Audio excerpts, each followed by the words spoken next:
last week we talked about what is ideal soil and what is not. So what most nurseries try to sell, or most garden centers, is what they're telling you is perfect soil. It looks like ground up wood, because it is. They call it compost, which is just a euphemism for dead rotten plant. And truthfully, when you think about it that way, you go, well, what's the worst thing you can ever grow a plant in? A dead rotten plant. It's like they keep telling us we're overwatering and getting root rot. Well, it's because we're trying to grow plants in dead rotten plants. And you put them in that, and they just want to rot, because that's what's going on in that soil, or that soil mix that they're selling you. So all the planter mixes, all the potting soils, it's not all of them. There are a few out there that don't have a dead ground up tree in them, but I would say 95% of them do. That's their main ingredients, dead ground up trees that are half rotten. So everything you put in there wants to rot. You got to keep it bone dry in order to prevent that. And so the plant has to be marginally dry to survive. That's our industry-wide problem right now. And no one up and down the ladder of nurseries and the industry doesn't understand that. I don't know. I don't get it. See, I'm fortunately, or unfortunately, fortunately, I'm old enough that I was in the business when we grew everything in sandy dirt. And we didn't have any problems with anything called overwatering. You can water the sandy dirt as much as you want, nothing rots, because there's nothing dead in here. You can't overwater in this stuff.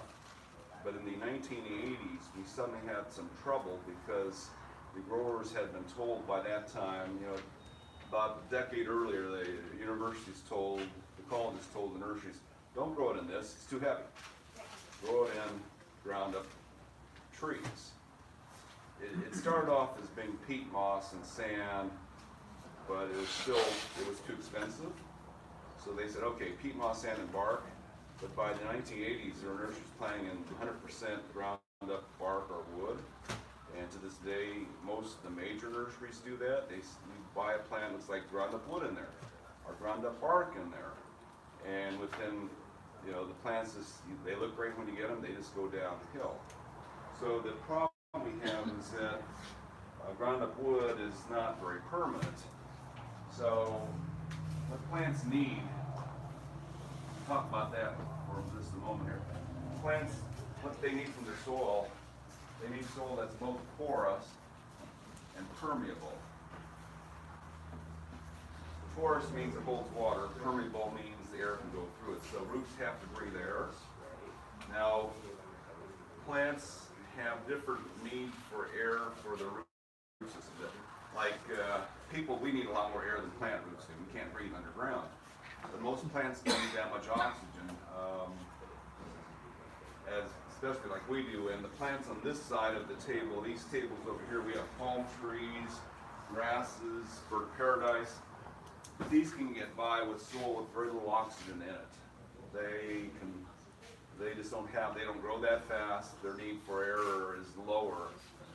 Or like grasses, they structure the soil around to make the soil itself more porous, or more permeable, The plants on this side need more air. Some of the worst ones you'll note, Gerba daisies rot really easy if they don't have any air. English lavender is one of the worst we've seen. A little pinch of ground up dead stuff near their crown of that plant, near where the roots turn into trunk, will rot this thing out. This plant just dies branch by branch. So that's English lavender. Ferns are real bad. They need a lot of oxygen in the soil. So, plants, even though the foliage and the green parts of the plant make oxygen, they don't have a transfer system to get it from the leaves to the roots. It's got to go out to the atmosphere, through the soil, and then the roots pick it up and stay alive. So the majority of the plant consumes oxygen.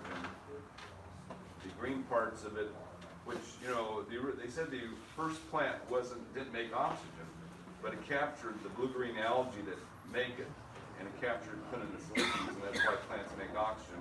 It captured some blue-green algae from the ocean that make the oxygen, turn carbon dioxide and water into oxygen and sugar. That's the main thing that they do, make the sugar. And so the leaves capture that, but the roots still need help. They have to get the oxygen through the dirt. So plants have to breathe. These plants need more air. These plants can get by with less airflow in the soil. So you need soil that's porous and permeable. Not many plants get nutrients from the dirt. So, you know, the primary thing that the people who sell compost as soil tell you is our soil is highly nutritious. Well, nature, 95% of the plants don't get any nutrition from the ground. They virtually just recycle dead leaves. So this is wrong when they say it's nutritious because it's not supposed to be. Nature, the soil, so soil itself, where plants like it is called a loam. And loam just means that the three types of soil particles are present. Those being sand, and everybody knows what sand is. Silt. Silt is like sand but a much smaller piece. So sand, and then we have clay. Clay is really tiny. So the way you make perfect soil, this is sandy loam. This is what a farmer would want. That's what a homeowner would want if they have this in their garden.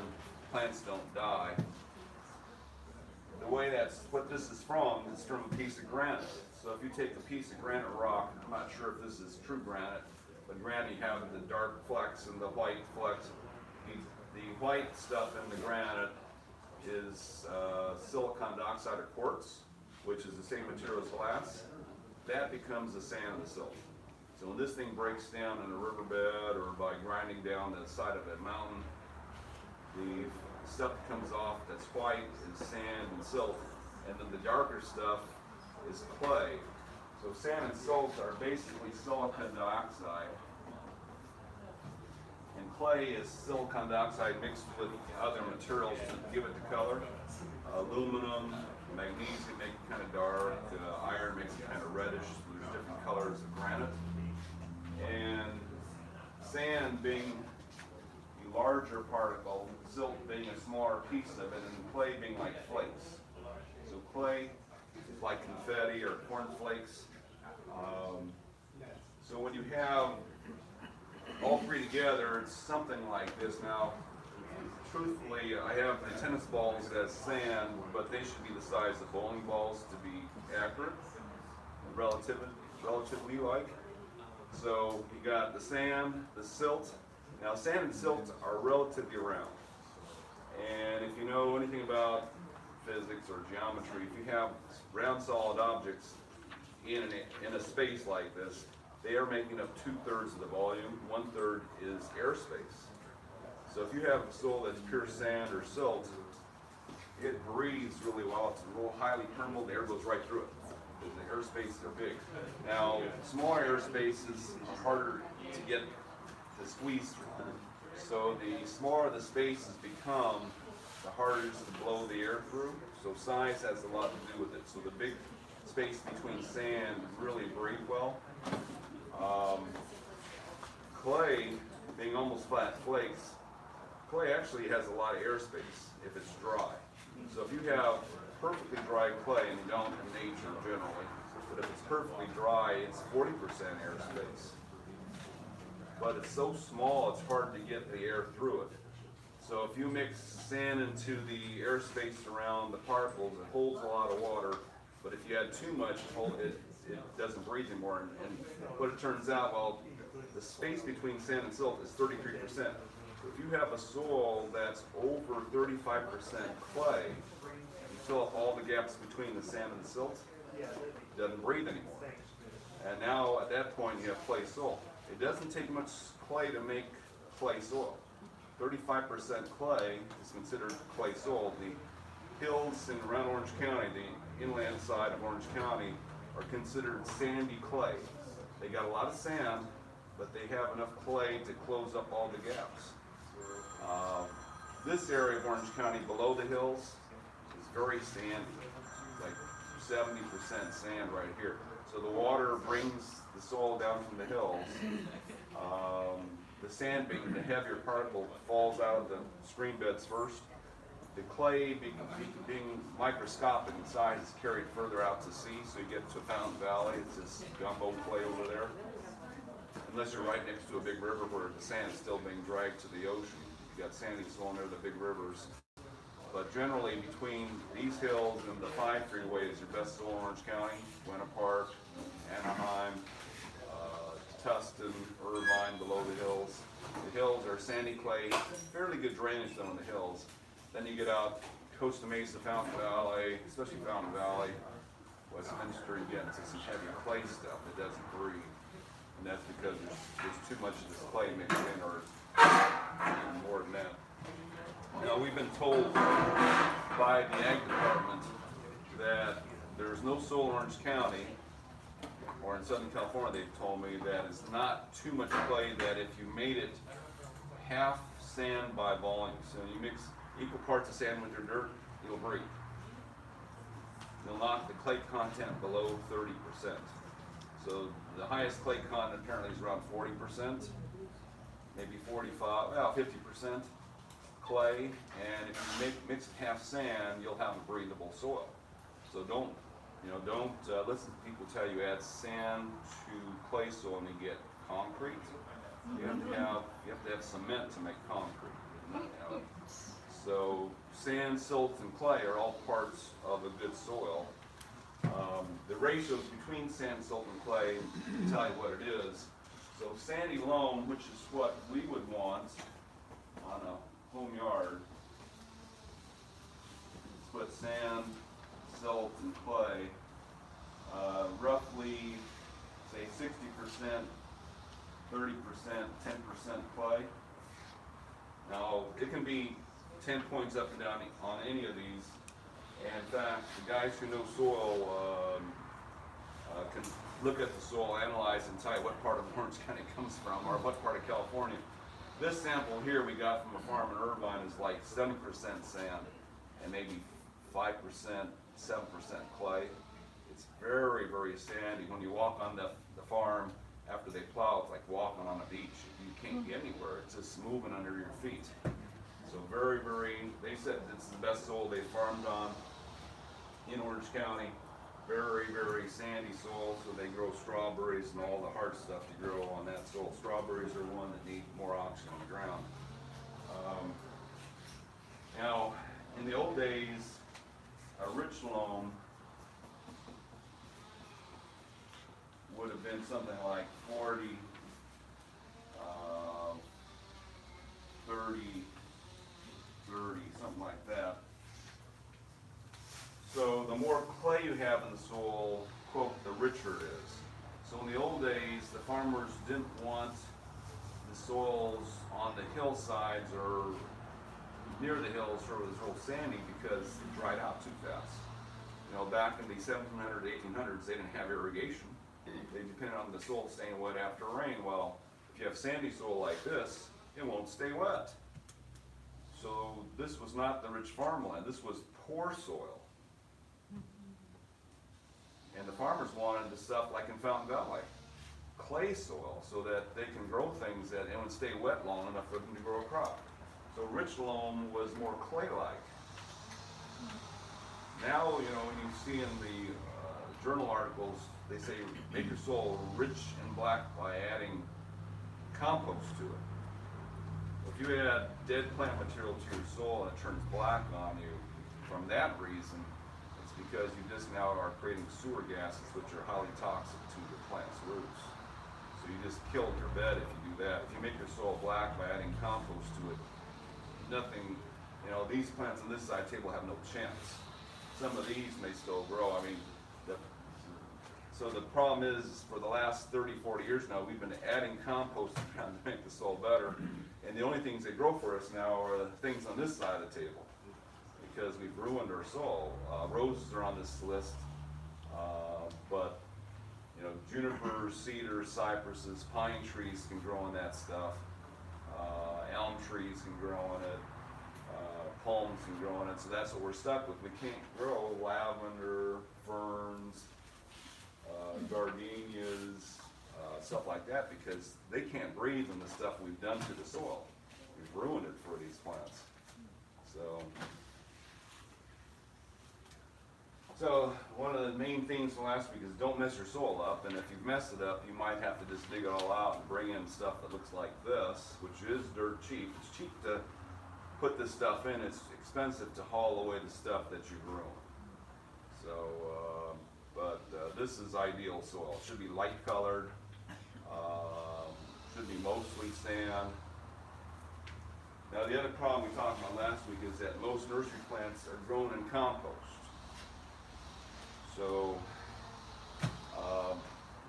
if you have sandy soil at your house and the plant comes with compost, you put it in there, it's not so bad. The sand compensates so well, it's very airy.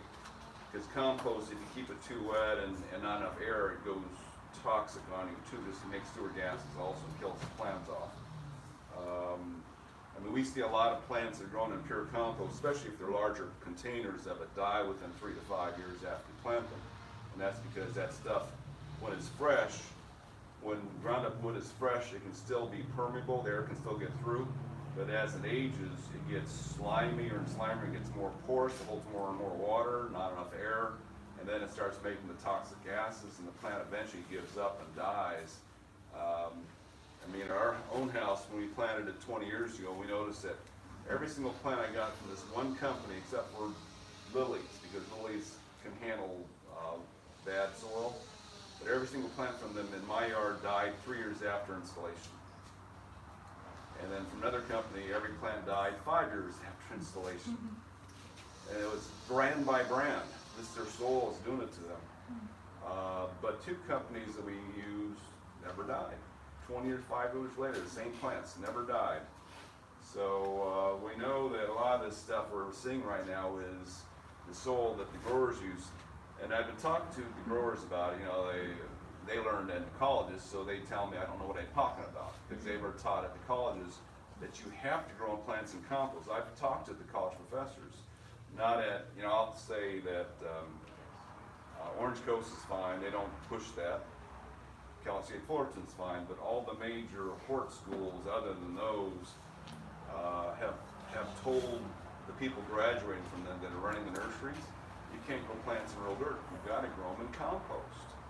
Because they've been handed research that shows that compost, for the 3 months it takes a nursery to grow a plant in a container, compost is much better than real dirt, which may be true, but in 5 months it kills them. It can kill them as little as 5 months. Because they said, you know, 8 months down the road, that ground up wood becomes a toxic medium. So by the 8th month, you have 3 options. You put it in a bigger pile of fresh compost around, they can still breathe. You throw it away, or you make sure you've sold it by then.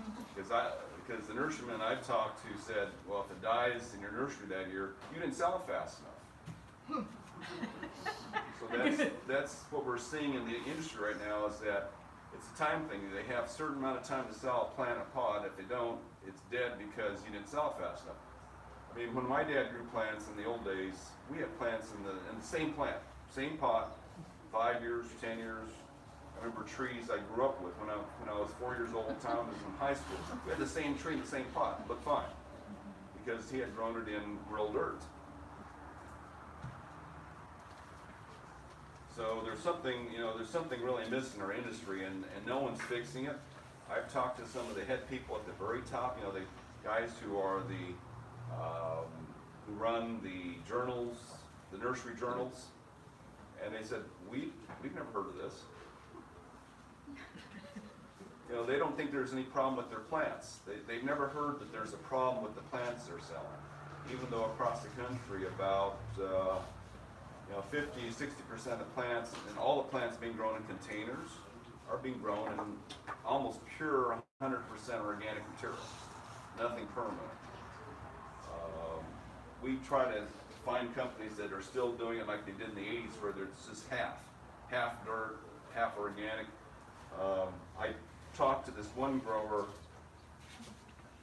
in detail for hours about the subject, and he went to his soil company that makes the soil for their containers, and they told him they didn't want to put this in their soil mix because it chews up their equipment that blends the soils. They'd rather use wood because it's softer. That was their excuse. We use wood in our soil mix because it doesn't mess up our machinery. So that's what we're up against. So what we do a lot is we tell our customers a lot of plants, it's possible to change the dirt when you plant it to fix your plant. Last week we shook off the soil on one of our bougainvilleas and changed it to our own potting soil. Our potting soils do not have recently died dead trees in them. I don't know, in a week you usually can't tell the difference between the two, but the leaves on this one look a little less stressed than the ones on this one. Although that might have been it's because I chose it. But by the end of this year, what usually happens on bougainvillea is if you have them in containers with the ground up wood on them, they drop all their leaves, they drop all their flowers when it gets cold and wet. If we change the soil on them, they never do that. They stay in bloom, they stay in leaf. On bougainvilleas, what we think happens is that when you have ground up wood as a soil, the roots can't breathe. So the roots on a bougainvillea end up living on the surface and around the sides of the pot, not in the middle. In fact, we've taken a lot of plants and containers apart, and all the roots are either across the top or on the sides. There's nothing in the middle because it's unlivable at that point. Whereas in our pots, the roots are all the way through the soil. So in the wintertime, these roots get too cold because they're all on the edges. So that puts this plant to sleep. The root system's way too cold. This one is being insulated by the soil around it. So soil does a good job of insulating. Because our soil has volcanic rock and perlite, which are great insulators, this root system stays warmer in here than it does in there. So this plant will just stay awake all winter. So now when you change the dirt, generally plants are in shock for 2 weeks. So you have, when you take all the soil off the plant, you have some choices there. You can either, like we just put this in semi-sun for a couple of weeks. So there's no, if there's only a few hours sun on during the day, it alleviates the shock. We also cut off about 6 inches of our foot of this plant to lessen the load on the roots a little bit. Now we've done it where we didn't do anything, put it out in the sun, plant in the ground, and the leaves fall off. But that's how the plants adjust. They just drop their leaves for a while and then they regrow them back. We did that with 2 bougainvilleas in our street. I had one of my new employees plant it. I told him to shake off all the dirt and put it in the ground. He goes, "That's going to kill it." He was panicking. I told him, "No, won't kill it. Just do it." And he did it. And 2 days later, he said, "Look, all the leaves are falling off." I said, "Yeah, that's normal." And then in a month, they all grew back, and the plants look absolutely gorgeous now. They'll never stop blooming, never drop their leaves ever again. Some plants, if you do that, you'll kill them, but bougainvilleas happen to be real resilient. They'll just drop their leaves, and then when they're ready, they'll grow them back. I've done that with citrus. The citrus drop their leaves and come back.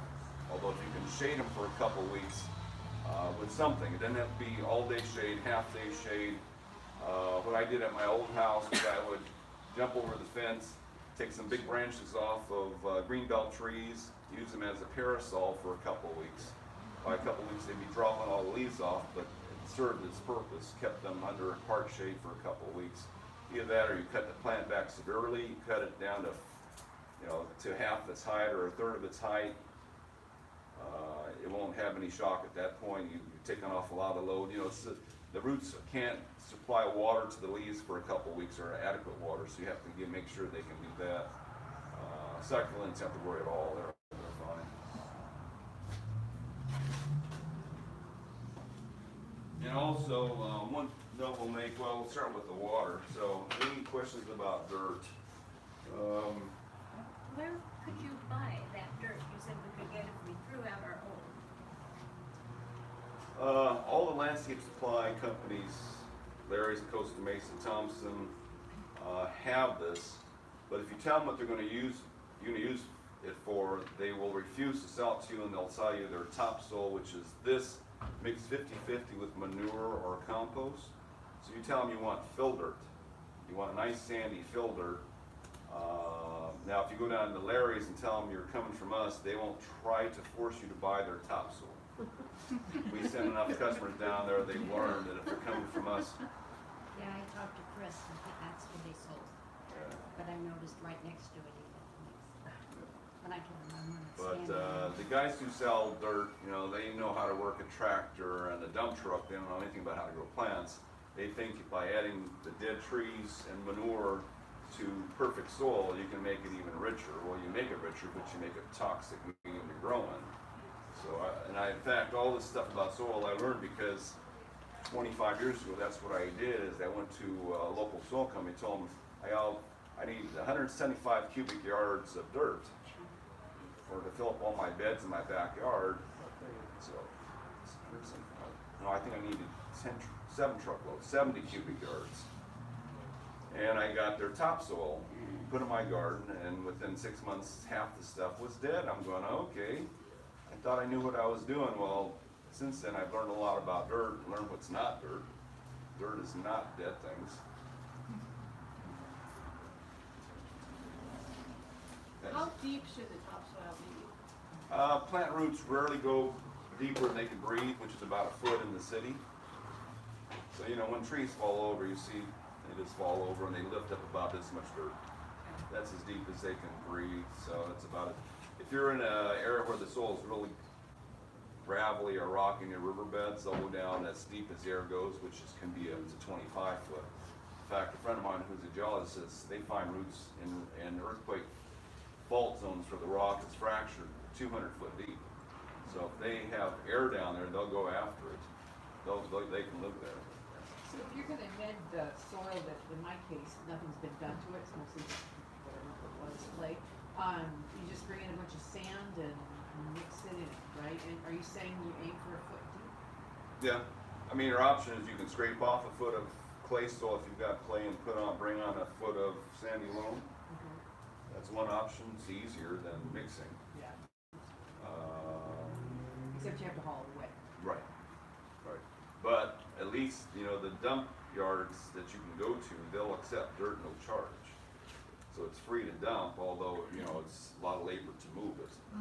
But the landfills want dirt. So that's. So do you only use compost as mulch? Yeah, and it doesn't have to be compost. It just, you want the dead stuff on top of the ground. So nature, what we know about nature, because they've done a lot of studies with this, that the soil below the surface of the ground is 99.1% mineral,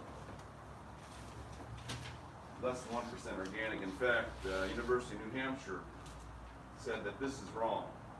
They said it's 100% mineral.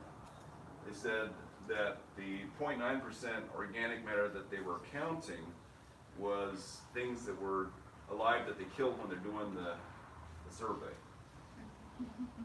So they said down in the ground there's nothing dead. When things die in the ground or near the ground, they get eaten up really quickly before they become part of the soil.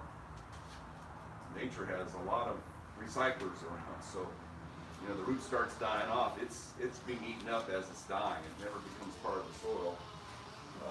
In nature, there's an average of 5 inches of dead stuff on top of the ground. This is called the duff layer. And I'm positive that duff is derived from the term dead stuff. Dead stuff on top of the ground, 5 inches deep. And 95% of the plants get their minerals from this. But the problem is they don't live in this. This is not their home. Whereas, for some reason, the nurseries and other parts of horticulture is telling you, grow your plants in the dead stuff. It's like, no, this is not the plant's home. This duff layer is where fungus lives. It's the home of fungus, bacteria, pill bugs, earthworms. That's their home. The plant's home is down here in the mineral stuff. They don't live in the dead stuff. But for some reason, the horticulture industry has just gone, they've lost a step there. They said, okay, grow plants in this stuff. So anyway, so nature, there is, okay, one thing they found is that, this was found out in the 1970s, I believe, that 80% of the roots of a plant's roots that they thought were the plant's roots are actually a fungus that's attached to the plant's roots. It's called a mycorrhizal fungus. So on a tree, they thought this was all tree's roots. But now they find out that 80% of what they thought was the tree's roots are fungal strands of this mycorrhizal fungus that's the plant's symbiotic partner is attached to the roots. Its job is to live in the duff and break down the leaves. It also helps with the soil structure, keeps the soil from being real slimy and sludgy. But its main job in nature is to gather minerals for the plant. This symbiotic relationship, they said, started when plants first came on land from the ocean. Because the plants couldn't, the plants in the ocean lived off the minerals in the ocean water. Well, on land, they couldn't dissolve the rocks. They needed help. So the mycorrhizal fungus partnered up with the plants. The fungus gets sugar from the plant's roots. So the plants make sugar from the leaves. It travels down to the roots, feeds the mycorrhizal fungus. The mycorrhizal fungus gets minerals from the soil, but mainly from the dead leaves, and recycles back in the plant. Now, in the compost pile, it's bacteria breaking down the stuff. They said 90% of the breakdown or the recycling nature is done by the mycorrhizal fungus, which really doesn't like the bacteria. So if you want your dead leaves to disappear faster, don't put them in your compost pile. Just throw them on the ground. They'll disappear really quick. They said that the time it takes for a mineral from a dead leaf to make it back to the same tree, as little as 90 days. They've checked that with radioactive carbon. So it can happen really fast through this mycorrhizal system. University of California, Davis, one of their divisions went through Central Valley of California, surveying the types of soil there are and the types of plant life. They wanted to see if the type of dirt there, sandy, clayish, hard as a rock, acid, alkaline, high in phosphorus, high in, you want to see how the soil affected the types of plants that grew there. They said no effect. Apparently the plants they were surveying, which is mainly oak trees, bushes, more perennials and woody plants, did not use the soil for nutrition at all. They just recycled dead leaves. The plants that recycle, that mine the soil itself are the pioneer plants. So the plants, if you have a forest fire, things burnt down, or if you have a landslide, where there's just new soil deposited, say by a riverbed, the plant, or in the city, it's like someone clears off with a bulldozer a piece of property. Well, the plants that appear are, quote, the pioneer plants. There's no dead leaves to live off of. So the pioneer plants are highly evolved for that type of dirt. They will mine all the nutrients out of the soil that they need to survive for themselves, and those are usually grasses. So the weedy grasses, foxtails you see growing in empty lots, mustard plants, they are the ones that are highly evolved root systems that act like the fungi that can actually get these minerals out of the soil, concentrate them to their leaves. Once they make a pile of dead weeds on top of the ground, dead leaves of their own on top of the ground, the woody plants come in, the bigger plants come in, take over the area from them, and then they disappear. And from that point on, it's just the bigger woody trees, bushes, perennials that are recycling the dead leaves on top of the ground. So that's how nature works. They just start off with the weeds and then evolve into the major trees and shrubs of the area.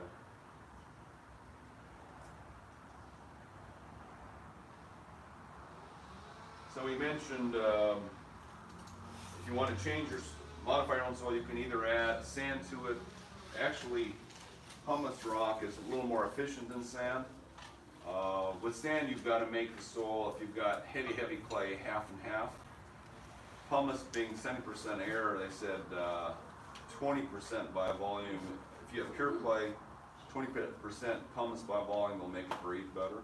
No one's got pure clay, so maybe 10% pumice. We don't have any big bags of pumice today. Someone bought it all from us. One of our planter mix, our potting soil that we sell, our acid mix is 50% pumice. So you mix this half and half with any soil that breathe. Most of our landscape friends who want a planter mix from us buy this because they know that if they take pure pumice to a client's house, the client will think they're crazy. Because this is half peat, so it's actually brown. So it looks more like traditional planter mix. So, yes. What's the difference between pumice and perlite?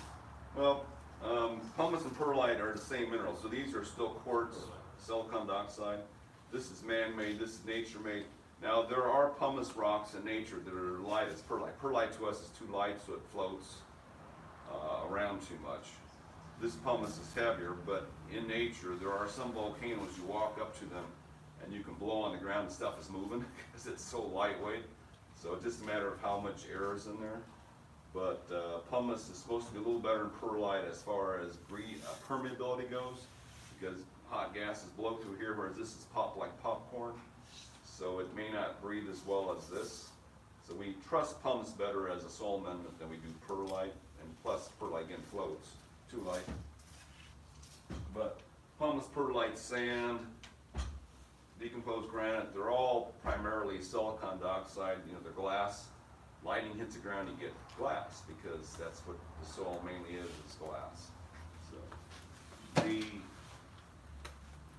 most advanced growing medium that man has invented so far is clay pellets. So here we have clay that holds the water and minerals better than sand or silt, but because it's fired in the beads, it still breathes. So it's kind of like the best form of clay. You got beaded clay. So this is, you know, the most expensive crops will use the most expensive soil. So all the marijuana growers use this. They know what they're doing. You won't catch a marijuana grower trying to use this. This doesn't work. This just doesn't work.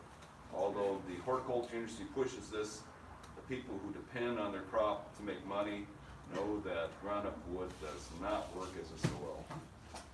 Yes.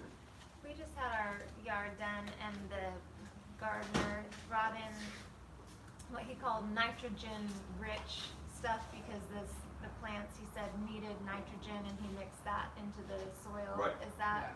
So what happens, you mix this into the dirt, the plants look like they're dying, they're turning yellow because you killed off all their feeding roots. So they think they have to add nitrogen to this to make the plants look greener. Helps a little bit, but it's killing them. Okay. So yeah, it's really weird. So they keep telling you, if you add amendments to the ground, make sure they got nitrogen because your plants are going to turn yellow. They wouldn't turn yellow if you didn't do it.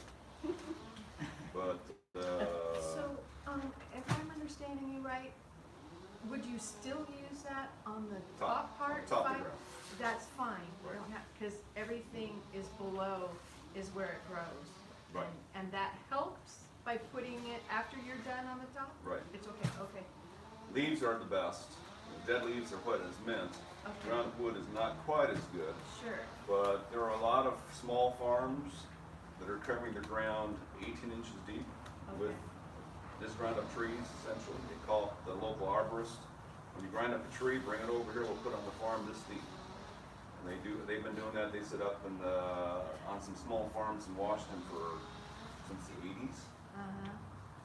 So it's certainly a practice that they've gone to really like.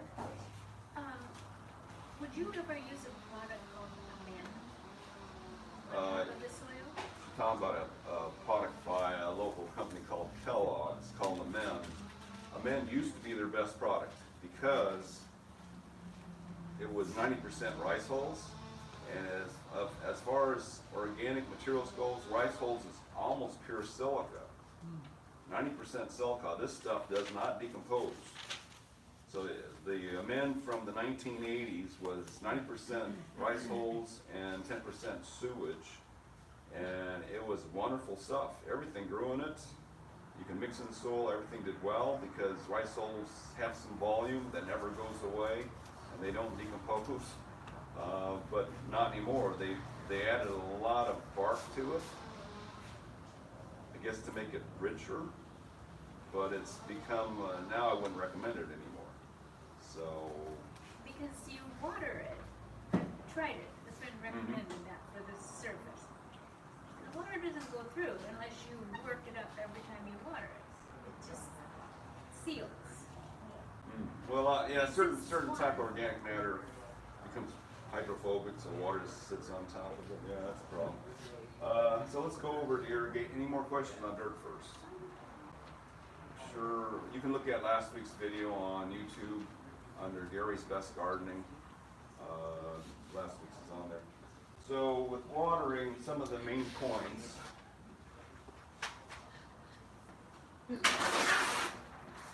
If you want a plant to grow, now if you just want it to sit there, the water depth isn't as important, but if you want a plant to grow, you want to maintain the soil moisture as deep as the roots normally are, which is about a foot. So we want about 12 inches of moisture in the ground. How do you measure that? Well, most of the moisture meters have a little stem about 6 or 8 inches long, so they're not deep enough. And they're too sensitive. They'll say it's wet until it's bone dry and the plant's dead already. So before farmers had computers, most farmers use computers now, and they have moisture meters permanently installed in the orchard. You know, the thing about agriculture versus horticulture is that a farm, everything's the same. So if you have 100,000 orange trees, you can test the soil anywhere. It's going to be the same over the whole farm. But in your house, nothing's the same. If you've got, your neighbor's has a eucalyptus tree that's 80 foot, the thing is using up to 200 gallons of water a day. If you just had all the same plants in your neighborhood, you can check the soil anywhere and get the same reading, but in a house situation, it's so different every place you go that you just have to check it all over. You know? So what farmers used to do in the old days is they used to walk around with a piece of rebar, pencil thick, that's 3/8 inch rebar, and they sometimes buy the one with the L on the end of it as a handle, and see how deep they can push it. So with all their might, they would push it straight into the ground. Generally, if the soil is moist at all, you can push an object through it. If it's dry, it just stops. You cannot push an object through dry dirt. So they would just push it where they're watering, and if they can push it a foot to 18 inches deep, well, farmers want it 18 inches. They have deeper soil there, the roots go deeper. So they want a good 18 inches, even 24 inches of penetration, they're fine. They won't water anymore, they'll back off a little bit perhaps. For a homeowner, you want about 12 inches or a little more than that. That's good penetration on the soil. If you want things to grow. If you've got a vegetable garden, flower garden, you want things to produce, you have fruit trees and you want them to do something, you need that foot of moisture in the ground. If you back off at all, they'll start aborting stuff. The fruit won't grow very big, or it cracks, splits. You get splits in your tomatoes. Flowers don't bloom anymore. They don't make flower buds. So generally, you want, on a production yard, you want 12 inches of moisture at all times. So you just push a stick in the ground. If you get 12 inches, you're good. If you're not getting 12 inches, you gotta up your watering. Now, with irrigation, the longest you should run your sprinklers, if you have sprinklers, the longest you should run them according to the water district is 4 minutes. And there's good reason for that. Most sprinklers, after 4 minutes, the water starts either puddling or running off. It doesn't absorb anymore. So typical ground in Orange County can absorb about 4 minutes of irrigation water per hour. So they'll tell you 4 minutes is as long as you can run it at one time. But with our weather right now, we need about 40 minutes a week to keep the moisture at a foot deep on a grass lawn. That means you got to water 10 times on that week. So that's more than once a day. So you water it, say at 5 in the morning, come back at 6, water another 4 minutes. So you can do it like 3 times a week, 3 times each day, and that probably will get you close enough. Now, as far as how often to water, so the University of California, Davis did some studies on orchards. They wanted to see how the watering pattern affected the root system of their trees on an almond orchard. So they watered one part of the almond orchard daily, lightly, and they watered the other part of the almond orchard deeply with the same amount of water per week, but only once per week. And they surmised, they theorized that the once a week watering would develop a much deeper root system. Well, when they dug the trees up after a year of this side had significantly deeper roots. Watering lightly daily made a deeper, more significantly large root system than once a week irrigation. So don't believe the people like the DWP who tell you you're going to have healthier, deeper roots if you water less frequently, because the research showed exactly the opposite. So all the farms now water daily, and some of them water, some farms that water 18 times a day. And, Israel invented the drip system where they just, all day long, they're just drip, drip. The most efficient use of water is to just drip it constantly all day. The same amount as you would use the entire week, but just divvy it up so it's, it's just a constant stream. Basically, when the sun's out, or when it's, the farms up north said if it's above 80 degrees, the plants are using water. Below 80 degrees, they don't use very much. So they just, every hour above 80, they check the soil moisture with computers, and they water to compensate for that. They want to keep the moisture level in the ground as even as they can. They said they save 30% of their water bill than when they used to flood irrigate once a week. So, frequent light irrigation. Essentially, what you're doing is just keeping the glass full. They said they used to let the glass run dry, and the plants would just look stressed the whole year. Now they just keep the glass full. They said it was just one extra watering cycle they have to do that, and now the plants look and produce a lot better with just like keeping the glass full. Don't let it run dry on you. So does that apply to like our fruit trees and things as well? Oh yeah, all of agriculture does the same thing now. You go out there, the ground underneath the trees is always wet. They pretty much water every day. I mean, there's some old farms that still do the flood irrigation once a week. They have not switched over to the newer systems, but all the newer orchards, it's constantly wet now. So if I have citrus trees, how often should they be watered here? I water them every day. Really? For the 4 minutes, or 4 minutes 3 times a Well, day? it's mainly, you want to maintain the foot depth of moisture. So now, in the Central Valley, there's no such thing as overwatering. So last year, because they had a lot of rain the year before that and last year up in the Central Valley, they've had a lot of the farmers watering 3 times as much as they need to replenish the water table underneath the farms. And that wasn't hurting the trees at all because it just passes through. So too much water normally doesn't hurt unless this is in the water. You got this in the water, you got some big trouble. Because the tap water we have, supposedly by law, has to have 6 to 8 parts per million of oxygen in the water. That's to allow fish to breathe and plant roots to breathe. That's adequate for all the plants, is 6 to 8 parts per million of water. So before the water is sent to your house, it's aerated. You see the water districts are aerating the water, make sure there's that 6 to 8 parts per million in the water. When it drops down to about 2, that's when you start having plants die off from lack of oxygen in the water. So, but the water we get in the tap has plenty of oxygen. So in theory, if you have a plant in our dirt, here's a plant in our dirt in this pot, you can constantly run water to it. You'll never overwater it because the water going through there has got plenty of oxygen. Doesn't overwater. Does this rule apply to plants in pots? Oh yeah. So if you do it has to be 1 foot, what if they're big? Oh, well, on a big pot, okay, soil in pots is different that we make the soil breathable all the way through. So if you have a plant in a 2-foot pot, it's probably got roots all the way to the bottom. Right. So just make sure the whole thing's always moist if you want the plant to grow. But you can't overwater a plant in good soil in a pot. So if it's in your soil in a big pot, You can still water it all the water- time. You can keep it in a saucer of water to keep it wet. It doesn't hurt. But you take anybody else's potting soil and you keep this thing damp, the plant's dead. If you were put this under water in about 3 days, it would smell like a sewer. That's what this stuff does in water. It goes anaerobic decomposition, which starts killing off the plants. You said if you want it to grow, do you mean to stay healthy or do you mean actually increase in size? Both. Because if you're maintaining, like you have a pot, you don't really want it to get bigger, then maybe you back off? Is that what you're saying? Yeah, but it's risky to do that.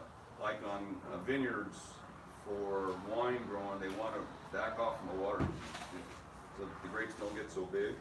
For wine making, they want to be real concentrated, but they said they have to do that really carefully because you can damage your plant severely by backing off too much. So generally a homeowner, you just stop fertilizing and you prune. don't try to control the growth by lack of water unless it's in the ground. It's not as bad because the ground just dries out slower. In a pot, it can dry out, you know, in an hour. It can be totally dry, and then if you're not home and you don't catch it, then it's dead by the next day. So pots are a little more sensitive. It's better just to keep moist. When I was a kid, my dad told me, you know, this industry is so easy. Water your plants every day and fertilize them once a month. But starting in the 80s, he called up the egg department because he was losing all his plants, and they told him, you can't water your plants. So even the guys at the egg department don't know anything because they're telling him, you can't water your plants every day, you'll kill them. Because this was in the soil at that time. So it took us 10 years to figure out that this was the problem in the ground. So what do you do about pots, because you can't necessarily water every day, and the sandy loam doesn't hold water, it's, like you said, it doesn't hold a lot of water, it goes through. Well, okay, So how do you that's an balance interesting that? question. So, one thing, if you have a choice with a pot, instead of putting the drain holes down here, put them up here. Or put a deep saucer in there so that the pot holds the water, not the soil. The pot can hold it. Because the water in our soil doesn't rot. And the plant's fine with its roots in water like this. I mean, my dad told me when he was growing up in Japan, the soil by their house was next to a river. And he says, yeah, the trees all did fine. You dig down 6 inches, you hit water. All the plants near riverbeds sit in water. But the water is well oxygenated, so it doesn't hurt them. So as long as there's nothing dead in that water, the plants can sit in it. Like avocados, you know they need good drainage. That's the most sensitive crop to drainage we know of. But you can grow an avocado pit in a glass of water. Absolutely no drainage because clean water is well oxygenated. If you throw this in that glass of water, it will smell like a sewer in about 3 or 4 days and kill the avocado tree. That's what caused the problem. It's low oxygen, not water itself. So when you have bad drainage in an avocado orchard, the water sits there for a week. The oxygen in that water gets used up by the roots of the tree, and if it's not going anywhere, then they suffocate. But generally, if the water moves, it shouldn't be a problem. And how deep is a saucer, big a pot like this? Ooh, wow. Get a real deep saucer. I mean, in my house, what we did is I had a bunch of strawberry plants in 6-inch pots, and they would dry out so fast. I set each one in a 2-inch saucer of water. Only had to fill that once a week. Now, do be careful with saucers of water. You know, we make sure after a week it's totally dry so the mosquitoes don't live in there. But that saucer of water also kept the snails from climbing up, or the pill bugs from getting to the strawberries. It was like a moat. But yeah, water doesn't hurt plants if it's clean water. So anyway, 4 minutes at a shot with sprinklers. Drip systems are more accurate than sprinklers are, but drip systems aren't meant to last more than a few years, so I don't push drip systems. You know, I tell people if you're putting a system in, put a sprinkler system in, because their sprinklers, at least the nozzles, you know, it's easy to replace the sprinkler heads because you can see them. They're not working. With the drip system, when something breaks, you can't tell. I mean, on a farm, it's fine because the farmers walk through their fields. They can see what drip irrigation emitters aren't working. But at your house, you barrel everything, and everything gets covered with leaves or with mulch. You can't see it. Drip system becomes a problem. It just becomes a constant, you know, fixing up thing. If you're out in your garden, you're retired, and you have time, go ahead. But sprinklers are just more, in the long run, the water usage of sprinklers versus drip is not that much different. In the short run, when plants are young, drip systems are much more efficient. But as plant grows roots all over the garden, all over the yard, then it's not a big deal anymore. Now, if you're having trouble getting the water to soak in, there are some products out there that are natural, supposed to be organic source. This is kind of an organic soap. You spray it on the ground around your plants where the soil stays too dry, and it helps absorb water faster. I used a product like this back in the 80s because I had a lawn and I had some areas of dirt where you watered, and the water just sits there on top of the grass, sits there on top of the dirt. Spray this on there, just sucks right in for about 3 months. It works for about 3 months. So really nice product if you've got slopes, especially if you have a slope. Slopes are really hard to water because after it's a few minutes, it seems the stuff is all running down. Now, if you do have a slope, we used to have, at our old store, we had a hillside that was clay-like. Every time it rained, we had to shelve it back up. So my dad did two things on that slope. He tried this pure sand, he put 4 inches of sand over the slope, never moved again. So sand doesn't move in water. Clay moves in water, but sand doesn't because sand is too big a particle. And the other part, he put redwood sawdust on the ground. Redwood sawdust, if you know the old redwood sawdust, it didn't decompose for like 7 years. And it only decomposed if it stayed wet. So on the surface of that slope, that redwood sawdust didn't move, absorbed all the water. So that, either one of those techniques work to keep that slope from falling down. Sand or some kind of bark or something, big pieces of organic matter that remain a long time will keep that dirt from moving.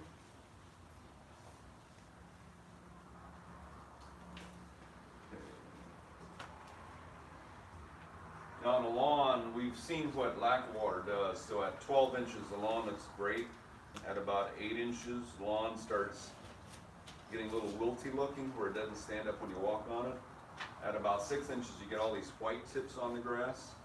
And at 4 inches, it can be 4 inches of mud and dry below that, the grass just goes to sleep, turns brown. In a few weeks, it can totally disappear. It's just sleeping underground. Then if you may get the soil moisture back down to 2 feet, or excuse me, down to 1 foot, in 2 weeks, it'll look like a brand new lawn again.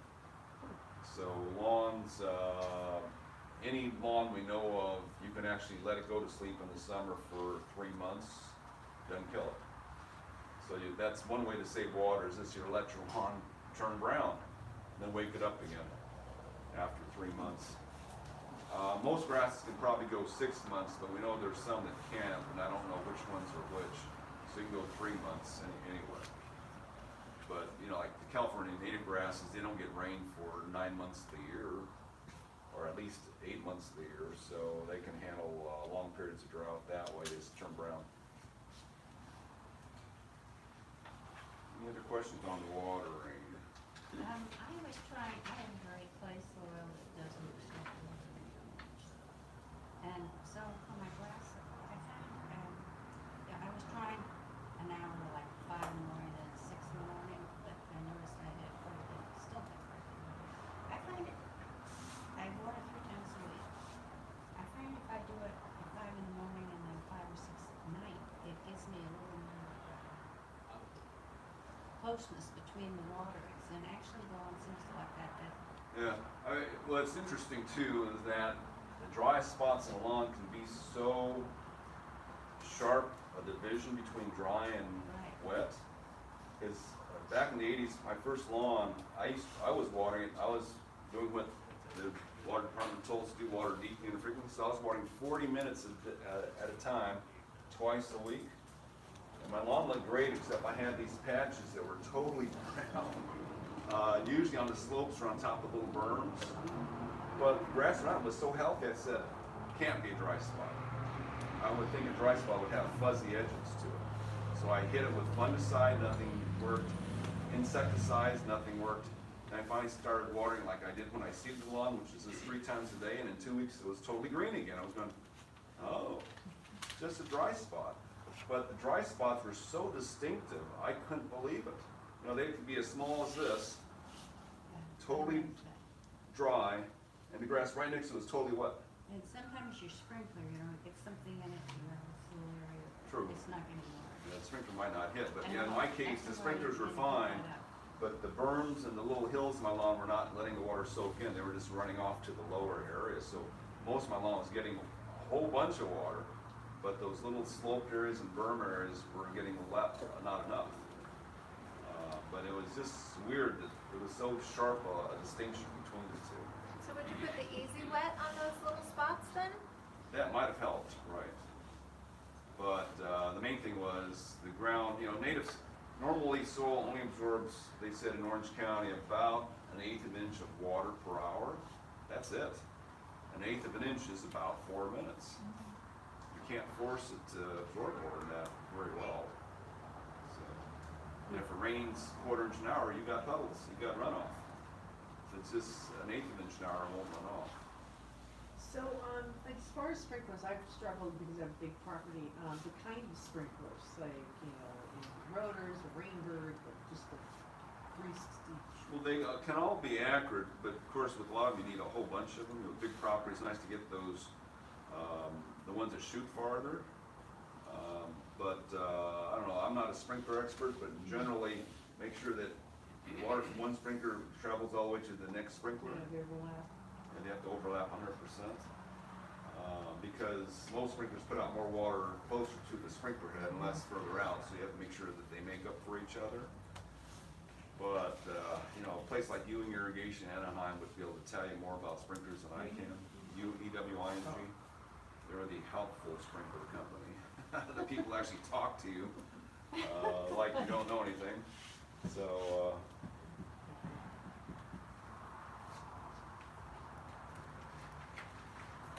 yeah, our suppliers, our distributors stopped carrying sprinkler parts 20 years ago, so I kind of lost track. But in the old days, you know, back in the 1990s, it was the Toro stream rotors that have fingers that come out. They shoot different distances as the thing turns around. So one shoots close, one shoots medium, one shoots far. They just go around with fingers. It's kind of neat just to watch that.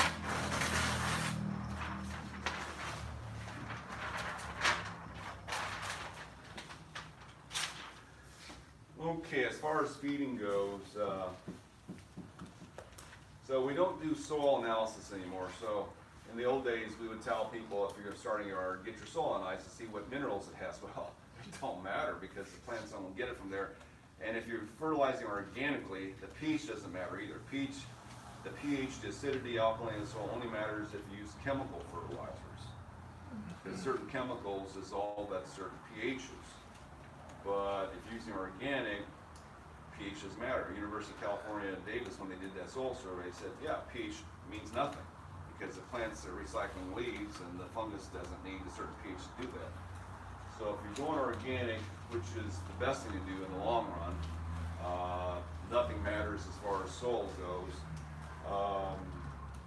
I'm not totally against using chemicals at all. I mean, the chemicals work fine too, but the chemicals don't feed your soil. So if you want your soil to stay nicer, fluffier, healthier, make sure you've got a lot of organic matter in the ground. Generally, it's just what your plant needs. So, you know, your soil can have a certain amount of minerals in it, but it's what your plant needs. Now, if you go organic, you should never see any problems, or even if you do, if you stay organic, those problems should clear up slowly.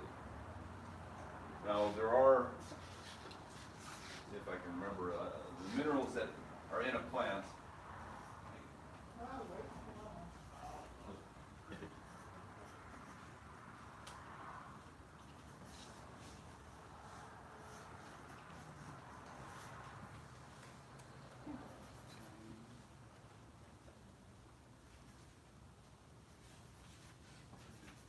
It's on our website. I don't have to write this stuff down.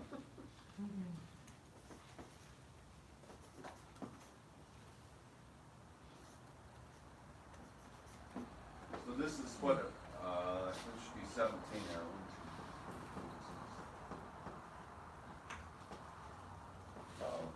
What's the one?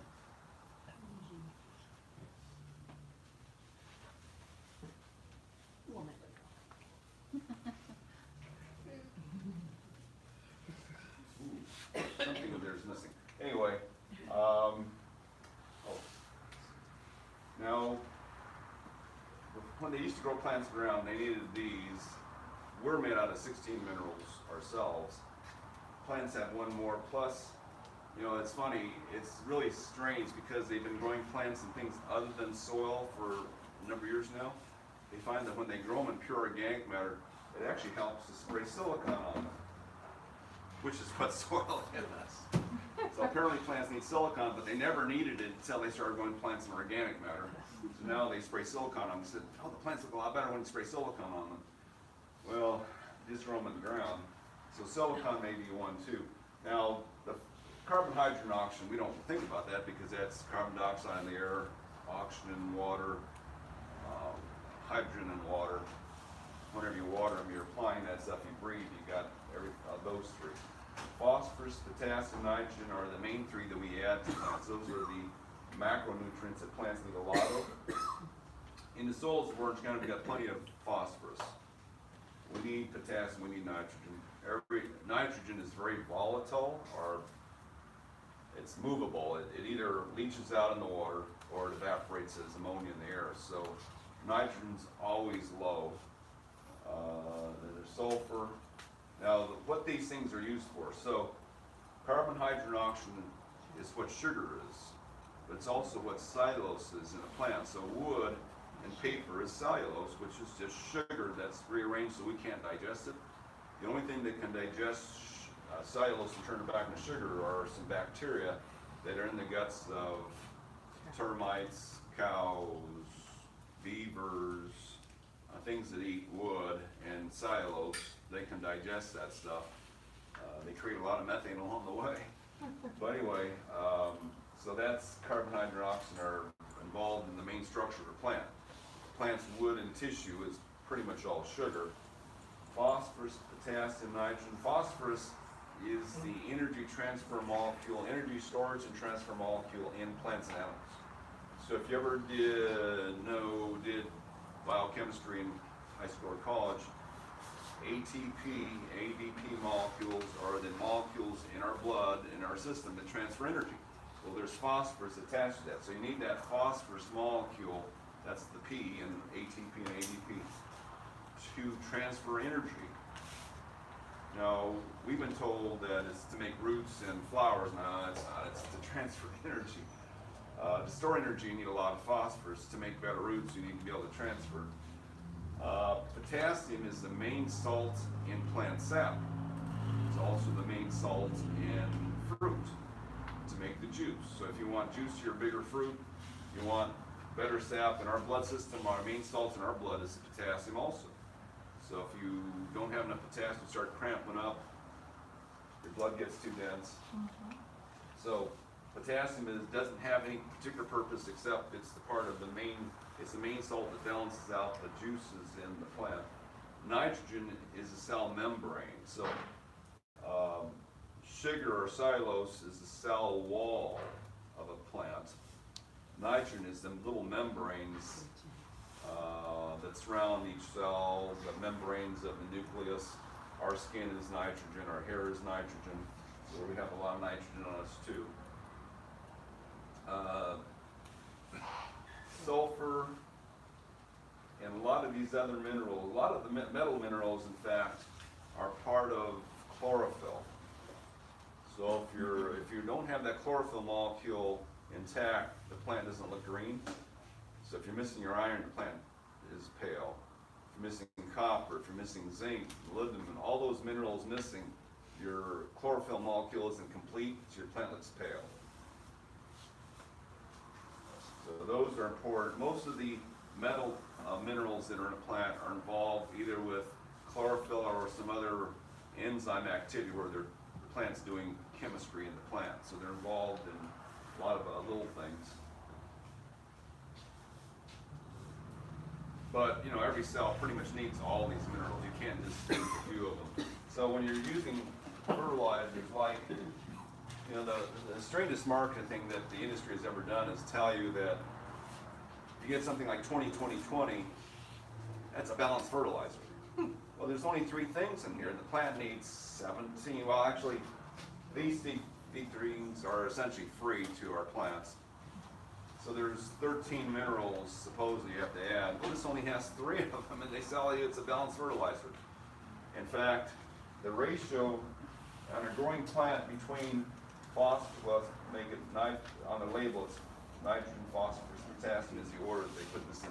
This is 20-20-20, so they're making the ratio 20-20-20 are essentially 1-1-1, the ratio between those numbers, whereas in a growing plant it's more like 6-2-4. We'd rather see 6-2-4 than 1-1-1. But this company, they're marketing, well, the guys who do this stuff, they don't know anything about plants. So they said 20-20-20, must be better for your plants, it's balanced. Well, the main thing we use in the industry is Osmocote, which is 15:9:12. So this is a lot closer to the 6:2:4 ratios. 15:9:12 is 5:3. 4? 5:3:4. So it's a lot closer. So this is the top selling fertilizer for the nursery industry right now. The University of Florida did a lot of research on what palms need, which is basically what all plants need, 15:5:15. So it's fairly close to that number too. So we like to see that kind of number, like this neem seed meal. I mean, you figure a plant seeds should have the fertilizer that the growing plant needs, so you grind up seeds, you get pretty close to the right number. 612 on this neem seed meal, which is just for baby neem trees. So that's the numbers one thing on an older plant. In fact, one of the problems we have is a lot of these things, nitrogen is the one we're always losing. Phosphorus and potassium move so slowly, you can plant them once in your lifetime, and they'll still be there. And when you apply things, the plant doesn't use hardly any of it, it just has to be there, but the plant's not using it very fast. So the main thing you have to keep adding is the nitrogen to plants, the phosphorus, potassium. You know, they, once you apply them, they just kind of stick to the dirt, they stick around forever. So if you apply, and the one material that's toxic to mycorrhizal fungus is water-soluble phosphorus. That's incredibly bad. So if you have an organic source of phosphorus, no big deal. If you have a water-soluble phosphorus like this chemical fertilizer, 20%, you apply this over and over and over, you start killing your dirt off. You kill all the mycorrhizal fungus. Like Miracle-Gro used to be 15-30-15. And phosphorus is the hardest material for plants to pick up of the main three. So they overloaded the middle number. But they made that plant totally dependent on Miracle-Gro because it killed off the mycorrhizal fungus. So Miracle-Gro got the message. So they fixed the numbers on Miracle-Gro about 10 years ago to match what it should be. So you look at a Miracle-Gro product nowadays, it's more like a 6:2:4 ratio. I can't remember what the numbers are. I think it's 15:6:8 or something like that. You have to look at Miracle-Gro to see what it is. But they got the message that their product was really bad for the environment. Apparently, some there is kind of smart, so they figured it out. Whereas the other companies, they still sell things like 20-20-20, 10-10-10, 15-15-15. The gardeners like to use this because it makes the plants look so good. I mean, I have to admit, you put on a product like this onto your plants, they look really good because phosphorus is hard for plants to pick up. But I wouldn't do it more than once. It can, you know, again, it's your mycorrhizal fungus that's in danger of being wiped out by this phosphorus, soluble phosphorus. So, How about for lawns? What would be a good you know, the lawn companies kind of know what they're doing. So, like, this is Scott's 3009. So that's, you know, high nitrogen, not much of anything else. It's about what a lawn needs.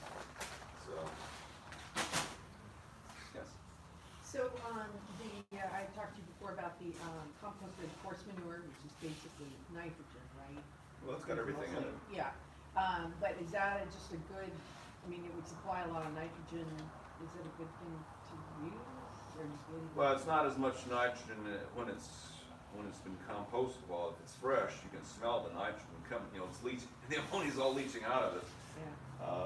But manures are fine. I mean, manure was the original fertilizer that man used. In fact, man used to use human manure to fertilize farms. That was the most sustainable farming you could ever do. So you don't really worry about it being lacking, because it is, Well, you don't know what the plants are, you don't know what your soil's lacking, you don't know what the plants are lacking, you just have to watch and see what your plants are doing.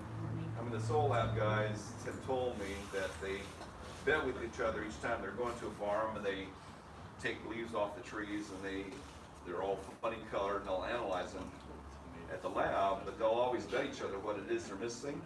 They said they never get it right. They don't know how homeowners can even do it. And you look at a leaf and you say, okay, this is potassium or it's nitrogen. It's really hard to tell. So they said this, if you stick organic, you won't be too far off. Most organic things are pretty close to what you want. Whereas, with straight chemical like sulfate ammonium 2100, nothing else in it, you can get really way off. Or a pure potassium product, or pure, like magnesium sulfate, Epsom salts. They tell you put Epsom salts in your roses. That's pure magnesium. It's like magnesium is way down the list. How much does that do? Does that plant rose need? And in fact, what we know about magnesium sulfate, which Epsom salts is, they said magnesium and potassium is way more important. You put magnesium sulfate on the ground, you block the uptake of potassium, which is way more important. So they said never do this, and never do just pure that. You have to do a ratio. So in fact, in the trade, there is a product that's magnesium and potassium at the right ratio, 2 times as much potassium as magnesium, and this is a product that's mined out of the dirt. So somewhere in the world, there's a deposit in the ground naturally of this langobite, which is 22% potassium and 11% magnesium, right? The right ratios that the plants need. So it's kind of a weird thing, but if you're growing bananas, potassium's important. Yeah. Although a friend of mine who used to run the banana orchard up in La Conchita said they just do this once every 20 years. We just don't need it that often. So main thing is stay organic. Now, and among fertilizers, you don't have to know this, but they said there's the guys who are talking like to make it sound important, but there's simple fertilizers, and simple fertilizers, what that means is just one ingredient in there. So this is bone meal from fish. This is ground alfalfa meal, neem seed meal. So it's just one thing. Whereas most of the fertilizers, like Dr. Earth, is a blend of fertilizers. So in here, it contains feather meal, fish bone meal, alfalfa meal, potassium sulfate, kelp meal, rock phosphate, kelp flour. So it's just a blend of materials that they put together for you that hopefully you'll think it's more important than buying that stuff. So it's mostly marketing. I mean, one of my favorite organic fertilizers and one of the best priced organic fertilizers is this one, Weed Prevention Plus. It was promoted 20 years ago as a natural weed control. So this is primarily corn gluten, which is corn protein. So in the corn syrup industry, they use corn syrup to make ethanol and stuff, but they don't have anything to do with protein. So the protein is mostly nitrogen. So the corn protein is really dehydrating. It's real fine powder. You put this on any seedling, it just dehydrates it immediately on contact. So for about 5 or 6 weeks, no seeds can sprout with this nearby on top of the ground. It just dehydrates it. The plant's already a big plant or a growing plant, no problem. This is a great fertilizer. It's corn, it's wheat, it's potassium sulfate, and it's bone meal. So the analysis on this is 824. So that's good for established things? Yeah, anything established, like a lawn, it doesn't hurt a lawn. This happens to be the best lawn fertilizer I've ever used. It's like I put on my lawn once to stop crabgrass seeds from sprouting, and I didn't have to fertilize the lawn the rest of the year. It's just kept growing like a weed. All year long is going, this thing works amazing. So it's an incredible lawn fertilizer. It is food grade material, although it's not guaranteed GMO free. So if your dog eats this, he just got fed. Because you open this up, it smells like dog food and cat food, because most dog food and cat food, the dry stuff is all corn food. So anyway, it's food grade material, but it does stop. It just covers 1,500 square feet of lawn. First year you use it might work for 6 months, but it's like the second year you put it on your lawn, it just works the whole year. You don't have to feed it anything else. So if you use that, you don't have to use the Scots. Right, Scott's works for about a month and a half, and then it starts going pale on you because it's all gone again, whereas the organic stuff sticks around for a long time. Now, we also are amazed with what chicken manure can do. Now, chickens and birds in general happen to poop out stuff that's almost pure chemical compared to mammals. Their poop is very chemical, so it makes things green up really well. So there's no analysis on this. It's just a bag of manure, so they don't tell you what's in it. But figure whatever the chicken ate is in here, which is pretty much everything. So is that good for lawns or anything? Yep. Yeah, we've used this on the lawn. It works real good too. Do you think the bunnies would eat that? Because I have a really bad rabbit problem. I don't think bunnies will like the smell of this one. Now the smell goes away after just a day or so. But it does smell good. Is it aged properly? Yeah. Well, the chicken industry, we've read a lot about how they do this stuff with the chicken manure. They said when chickens, they clean out the chicken coop on some chicken farms, where they're laying eggs once a year. Oh, And the coop is like 3 foot high by the end of the year. Standing in it. But they say it doesn't smell at all until they clean it out. They said there's a lot of bacteria in there that eats up the odors immediately, so there's no smell. When they clean it out, it smells horrible for a few weeks until the bacteria get back in there and get established. So they said some chicken coops clean out once a year, some clean out once every 6 months, and then that comes in the bags. Now this is mixed with sawdust or rice hulls, so it flows better, because you get pure chicken, it's like big bag of feces, one big feces in there. It's terrible looking. So they mix this with sawdust and rice hulls to make it flow better. But still, chicken is pretty incredible stuff. If you plant a yard and put a dusting of chicken manure on the ground, then cover it with mulch, boy, everything just looks wonderful for a long time. Would that go through a spreader? Yeah, well, it's again, it's mixed with sawdust and other materials. So this is, well, this lists poultry manure on it, but it's got a lot of other materials in it because it's not solid. If you get that product called Easy Green that's out there, that's solid chicken manure. And if it gets wet at all, it becomes a solid brick. So on a vegetable garden, how would you apply that? Well, just put a dusting on the ground, just like an eighth of an inch. Just cover the ground with it. And don't mix it in? No, I'd rather see fertilizers on top of the ground. Now, farms, they'll mix in, they'll put compost or manure or whatnot on top of the ground, they dice it in. They said they have to do that because on a farm, everything just blows away. So on a farm, they have to till it in. Now on farms, they know they can't till in more than 5 cubic yards of organic matter per acre per year. 5 yards over an acre, is that thick. And they've maintained their organic content on farms. So we just saw a study on farms to see how much organic matter is on farms in California. They said the average organic content on farms in California, 1.1%. They said it's perfect.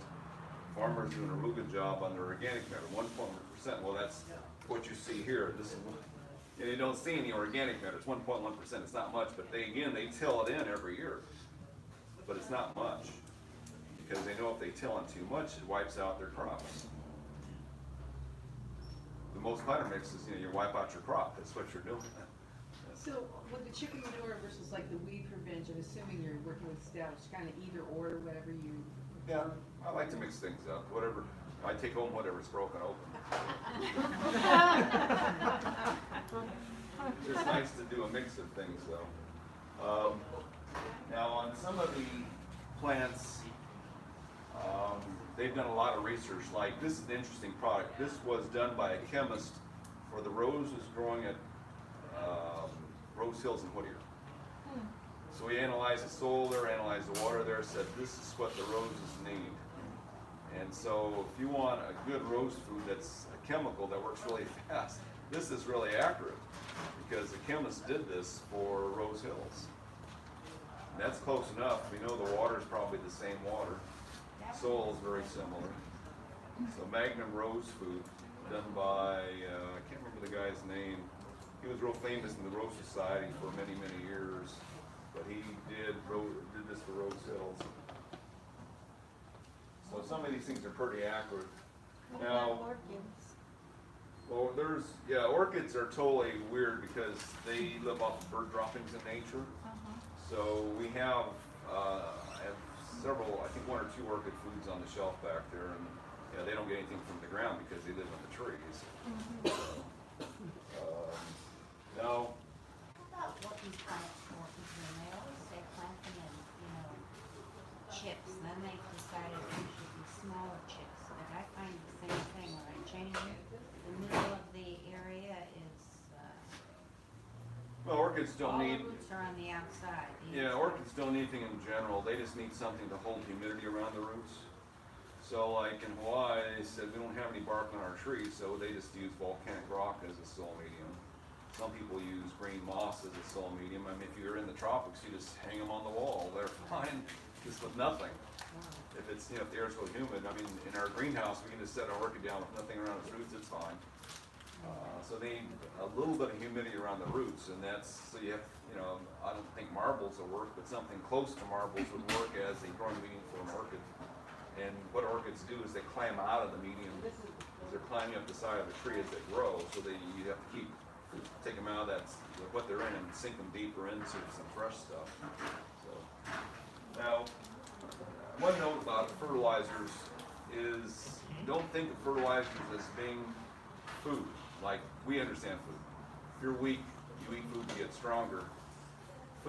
Fertilizer to a plant is strictly a building material. It's like it's telling you, like, if you get up in the morning and instead of eating, you said, okay, now go build a brick wall. That's what fertilizer is doing. Telling the plant to grow, which uses up all its energy stores to do that. So fertilizer does not make a plant stronger. If you have a weak plant, don't feed it a lot. Plants get all the energy from sunlight. So there are solar panels. They turn the energy from the sunlight into sugar molecules, which they build themselves out of and they also store. So sugar is the energy source of a plant. It makes the plant stronger. And plants do that by themselves, but we do know plants do absorb sugar. So if you actually want to make a plant grow faster than it's capable of, you can spray sugar on it. We've done it for 30 years because we can see it works.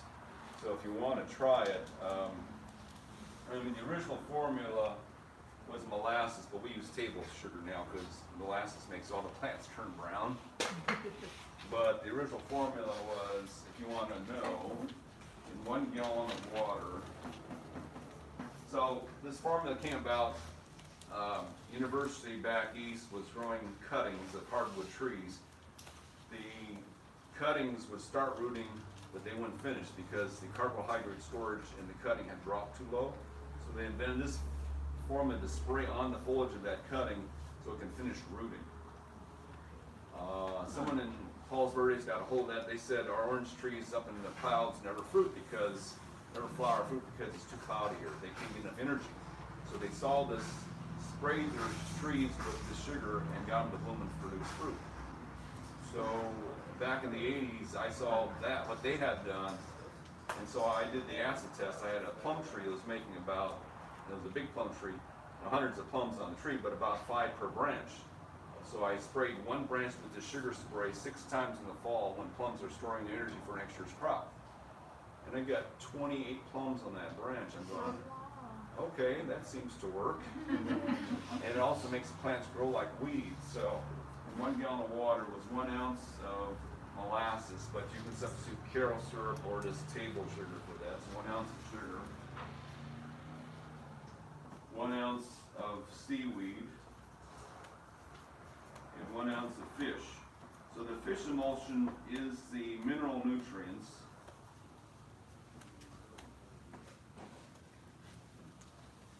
So this has nitrogen, phosphorus, potassium, all the other minerals are in here. The seaweed is the growth stimulant. Kelp-U is an expensive seaweed put out by Fox Farm. Just Fox Farm company, it makes all these little expensive fertilizers, sells to the marijuana industry. So of course they have to have the most expensive fertilizers to go with the most expensive crop. But the kelp is this powerful growth stimulant, and course, the sugar provides the energy to do all this stuff. And sugar also, and this is also the formula that the guys who grow those 2,000-pound pumpkins use. They said without this, they can't break 500 pounds. So with natural fertilizers, they can grow a 500-pound pumpkin. If you want to get bigger than that, you've got to cheat. You got to spray sugar on them so that they have more stuff to make pumpkin out of. If you have a plant, I have a toy on it, it's got a little too much shade, so I would think that doing that's helping it, because it can't photosynthesize as well as it could. And then how frequently, if you had a plant that maybe. You do it every day. You do it twice a day. You can do it as often as you like. Well, I mean, on the minimal side. Well, once every 2 weeks was what I did on that plum tree and got huge results that way.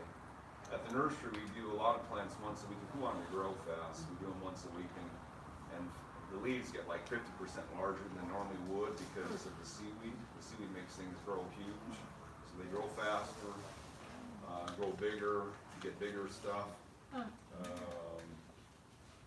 Yeah, we spray it on our bedding plants to make them grow faster. So So if you have a veggie garden and you want it to move it along, you could. that would do it. That would do it. Especially if you plant late in the season. Yeah. Oh yeah. That would get them to grow.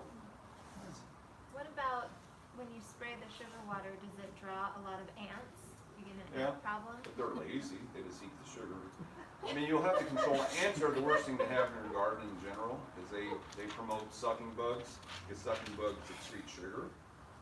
But when you spray sugar in your yard, you attract ladybugs because ladybugs know that sucking bugs, which are their prey, excrete sugar.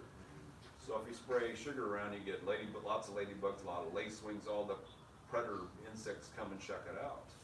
So it's not that bad a deal, but you've got to keep the ants down. So I don't have we sold out our best ant product this week, but we have 2 other organic ant products, but Amdro for ants is the best we've seen. How do you spell that? AMDRO. Is Brought that to safe for California. food? Is that safe for like a food garden? Not totally, but it's very non-toxic. I mean, the toxicity level is very low. I think they said it, my wife called up somebody, she said it was like, well, one of our customers called up and asked them how much it would take to kill his 25-pound dog. They told him 2 pounds he'd have to eat, and then enough poison to kill him, and 2 pounds to treat an acre. So it's, your dog has to eat all that dirt to get 2 pounds of that stuff. So, and ants pick this stuff up. It's a bait that they take back to the nest. It's got a slow-acting poison, so it kills the entire colony in 2 days. But you don't have to put it in your garden. You can put it in little trays around the garden. And the ants are just going to take it, or you can put it in a bottle with holes in it. So the only thing that can get it are the ants. They'll just go in there, get it, take it to their home, feed everybody, and then 2 days later they're all dead. It's amazing. I mean, you see this huge ant colony, 2 days later, nothing. Wow.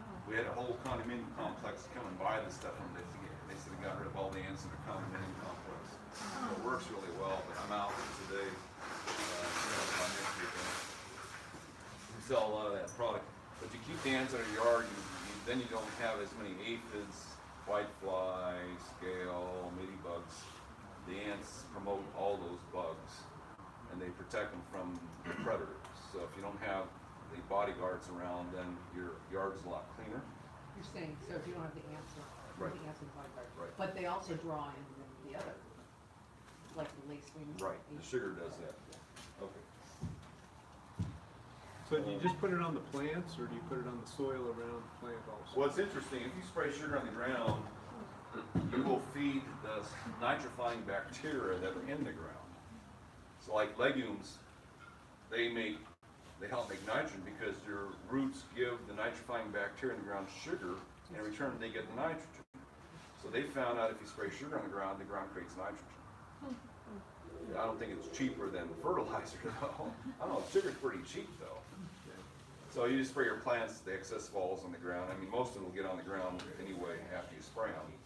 And then you're creating fertilizer in the ground, at least nitrogen fertilizer. What were the ratios for the sugar and water? We talked about molasses. Well, the original was 1 ounce of molasses. I don't know, it doesn't really matter. You can put as much sugar in there as you want. I just put maybe tablespoon per gallon of sugar. But I don't know, I'm guessing. But you can do anything you want. I don't think you'll hurt a plant by putting too much sugar on it. Time of day, like When it stays wet the longest, so when it's most humid, early morning, late evening. They say the longer it stays wet, the more sugar gets into the plant. I mean, if you're in New Jersey, you can do it any time of day.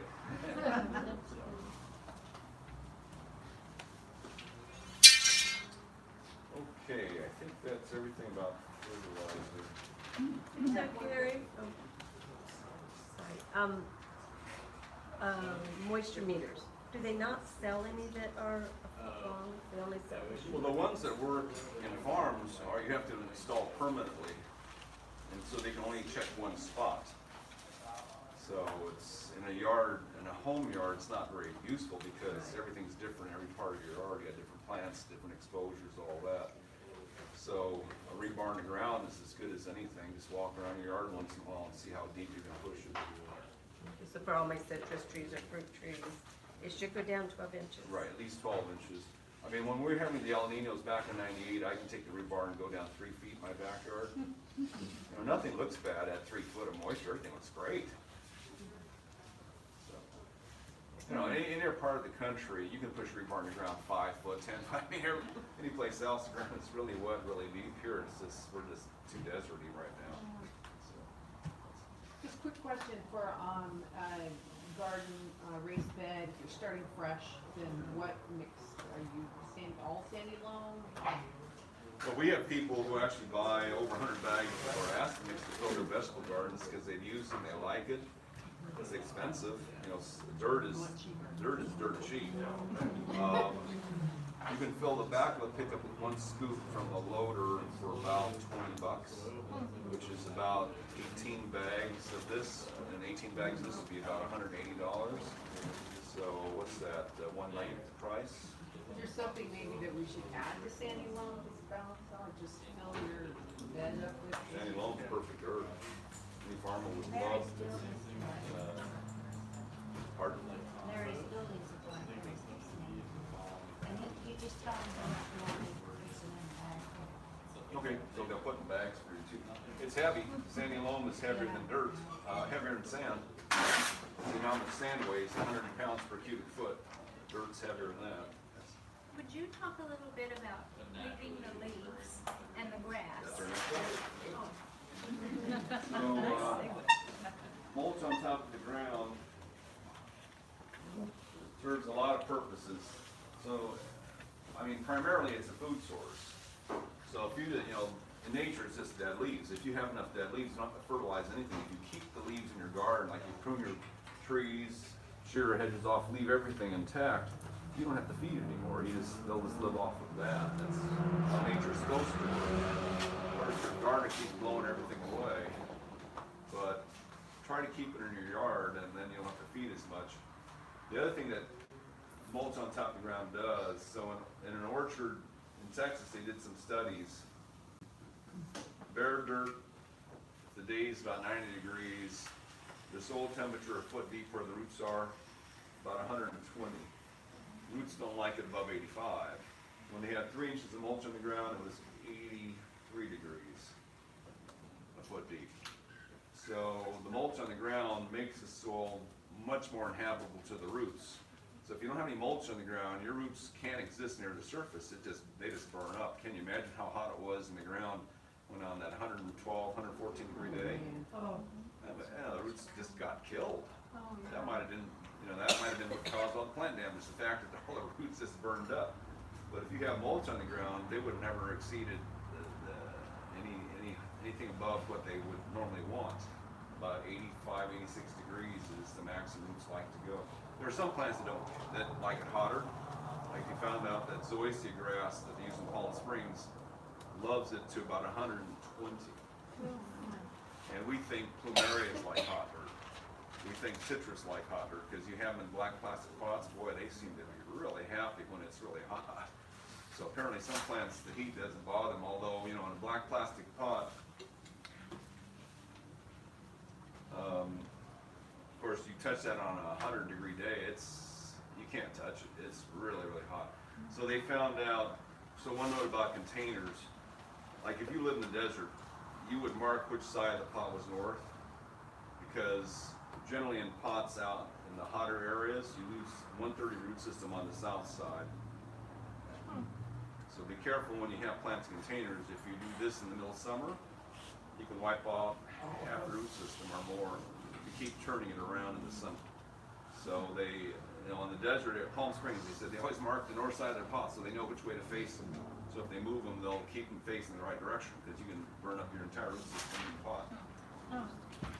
Anyway, so mulch, very insulating, provides nutrition.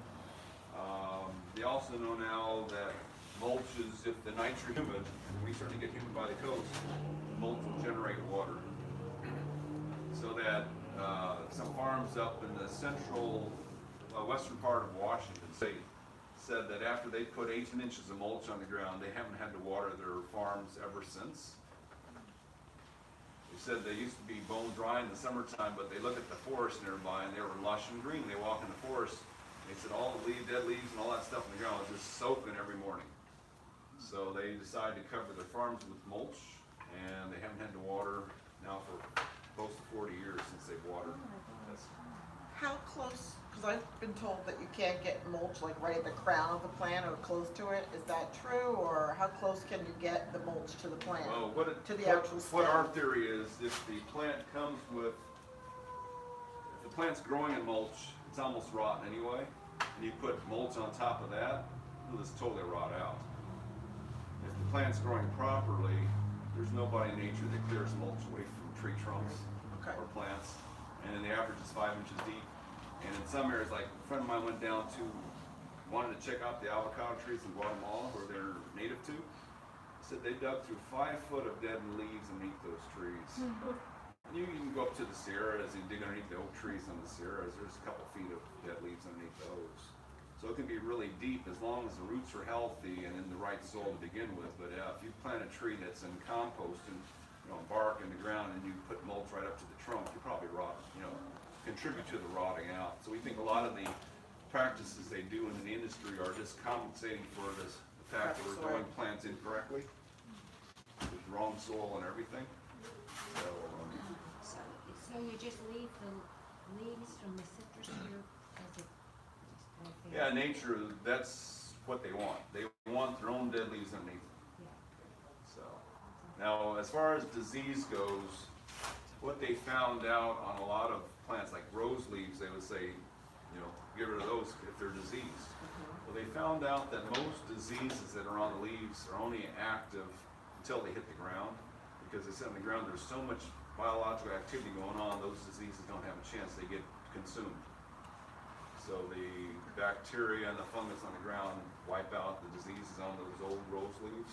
So they said really don't have to worry about them on the ground. Because they used to sterilize rose gardens every winter. Found out it made no difference. They used to throw lime sulfur on the ground to sterilize all the spores in the ground. They said apparently the spores don't survive on the ground, but they're floating in the air across the world, so it doesn't really matter if you sterilize the ground or not.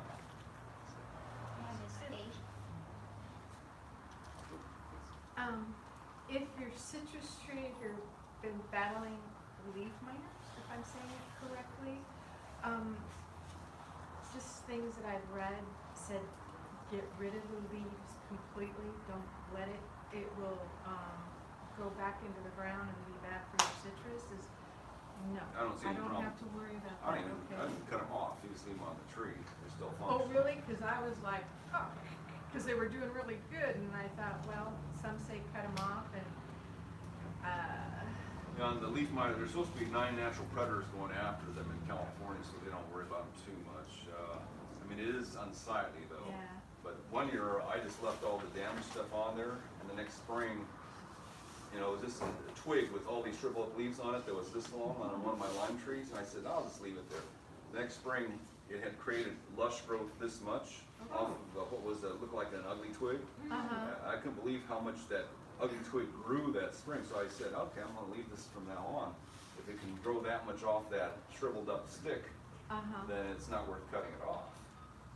It like tripled in size, because I had been cutting off all the dead stuff, what looked like dead stuff every winter, but if I went out to on there, it just totally filled out, because those bugs aren't active in the winter or spring when it was growing. Going back to this, so we have the mulches on the ground. Mulch on the ground is really the only way you can stop weed seeds from sprouting. That's reasonable. I mean, there are chemicals out there that work for a month or two at a time. But the only way to keep weeds from really growing is to have a real nice thick 2-inch or thicker mulch layer on the ground. Seeds can't start in the mulch because the mulch stays too dry. They can't start underneath the mulch because it's too dark. So you don't get many weed seeds sprouting. Now, if you have weeds in the ground, they can sprout through it if they're already there. But the seeds can't get growing in the mulch too well. So keep the ground covered. There's different materials we sell.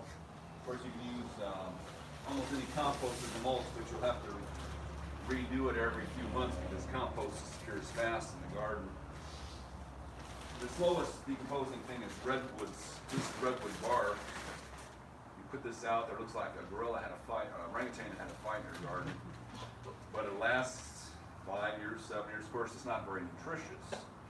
Now, you can always throw chicken manure over it and let it filter through, or some other organic materials on it or underneath it.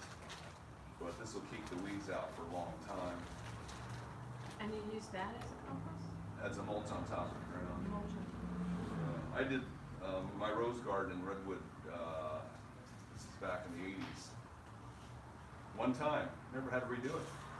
I had that rose garden for about 10 years. That redwood stuff doesn't decompose. So when you go to replant again, do you scrape off the mulch? Mm-hmm. Yeah, you don't want to mix the mulch in the ground, so you pull it back, do your planting, put the mulch back. Okay, so the final topic is going to be replant syndrome. This is real important. Anytime you're working with vegetables, I was going to pass these out this morning and forgot, but maybe we can pass those down and back. That piece of paper lists what vegetables are related to each other. So farmers noted hundreds of years ago that if they do the same crop year after year, it didn't do as well the second time, so they thought This is the same. it must be exhausting the soil. And I can't believe that there's journalists that still say that today, but they're not exhausting. So we know what all the minerals are. You just grab a fertilizer, put them all back in. The crop doesn't exhaust the soil. The crop leaves dead pieces of itself in the ground. So you grow tomatoes one year, you try to grow tomatoes the next year, you got dead tomato roots from the previous year still there. So the crop, even though it'll still grow, it won't look as good. Might be 80% as good as the year before. Third year in a row, you try to grow tomatoes in the same soil, you got so much dead tomato in the ground now that the plant grows for a few months and turns yellow and dies from root disease. So you can say, oh, you got tomato root disease in the ground. Well, you have the dead tomato plants in the ground. That's what's causing the root disease. So if the dead tomato plant wasn't there, you wouldn't get that root disease. So you have to rotate crops. We're next to an organic farm for 4 years, and they told us they were on a 10 crops rotation cycle. So they would, we never saw, now the 3 years we were there, 3 or 4 years we were there, we never saw them put the same crop in the same plot of ground at any point. As always, it was a different crop, different crop, different crop. So we saw them do strawberries in this patch 1 year. In the 4 years we were there, we never saw them put strawberries in the same plot again. So I don't know how many crops they're doing per year, 2 or 3 crops per year. Of course, a crop like strawberries takes half the year, so it's hard to do too many rotation cycles that year. But they'd like to do a 10 cycle rotation. So 10 different crops before they put the same crop or any related crops. So on that piece of paper, they tell you what's related to each other, what you can't put in. And it doesn't take much. Like the dead parts of a plant in the ground may be less than 1% of the ground. But you can imagine your house, what would happen if you had, somebody's pieces of dead human fingers laying around your house. It can be like 0.1% of your entire house dead human body, but that dead human body there will be really bad for your health. It doesn't take much dead material of the same organism to cause disease problems. So the same with plants. If you pull out tomatoes, you don't want to put tomatoes back in there unless you want a smaller crop that year. Tomatoes, peppers, eggplant are all related to each other, so you want to rotate out of that family. I mean, that farm we're at, they said the only reason we grow cabbage is part of the rotation cycle, because cabbage is totally worthless crops in them.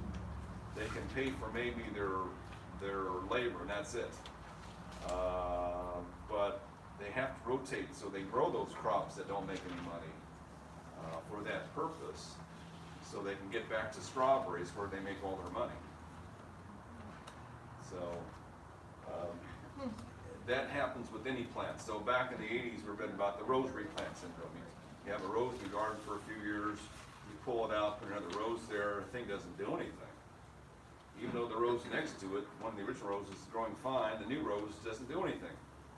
It's a rotation problem. You have, when you pulled that old rose out, whether or not it was dead or it was fine, you got bored with it, you pull it out of the ground. Now this ground here is filled with dying little rose roots. And you put a new rose right in the middle of that, it just sits there and tries to fight off all these root diseases for the rest of the next 4 or 5 years. So our rose suppliers who grow roses as a crop in the ground in the Central Valley tell us that the rose crop, the bare roses, 2-year crop in the ground. Then the next 3 years, they grow something else. They lease the farm out to another farmer, let them grow other crops, and after 3 years of not growing roses, they put roses back in for another 2-year crop. So they're on a, whatever, 3 years, and that might be a 10-crop rotation cycle too. So they grow a lot of crops between crops. In the Napa Valley, they do not let those farmers grow anything but grapes. So after 30, 40 years, that grape gets really old and ugly.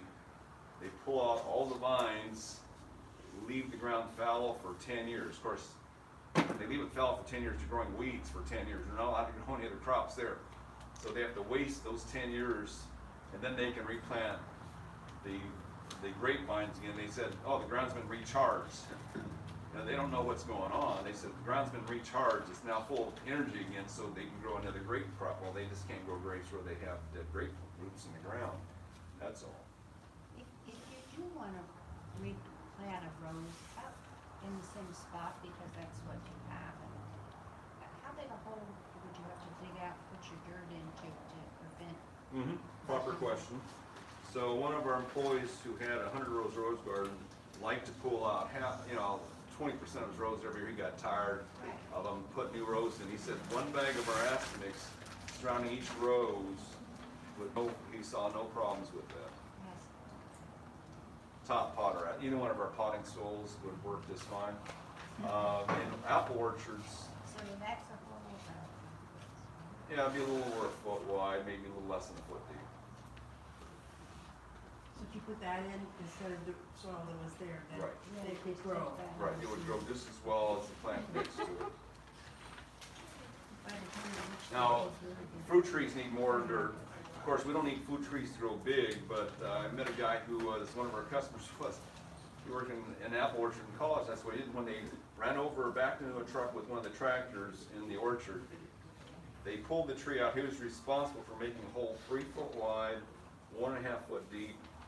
Made another hole in the middle of the road between the rows of apple trees and switched the dirt.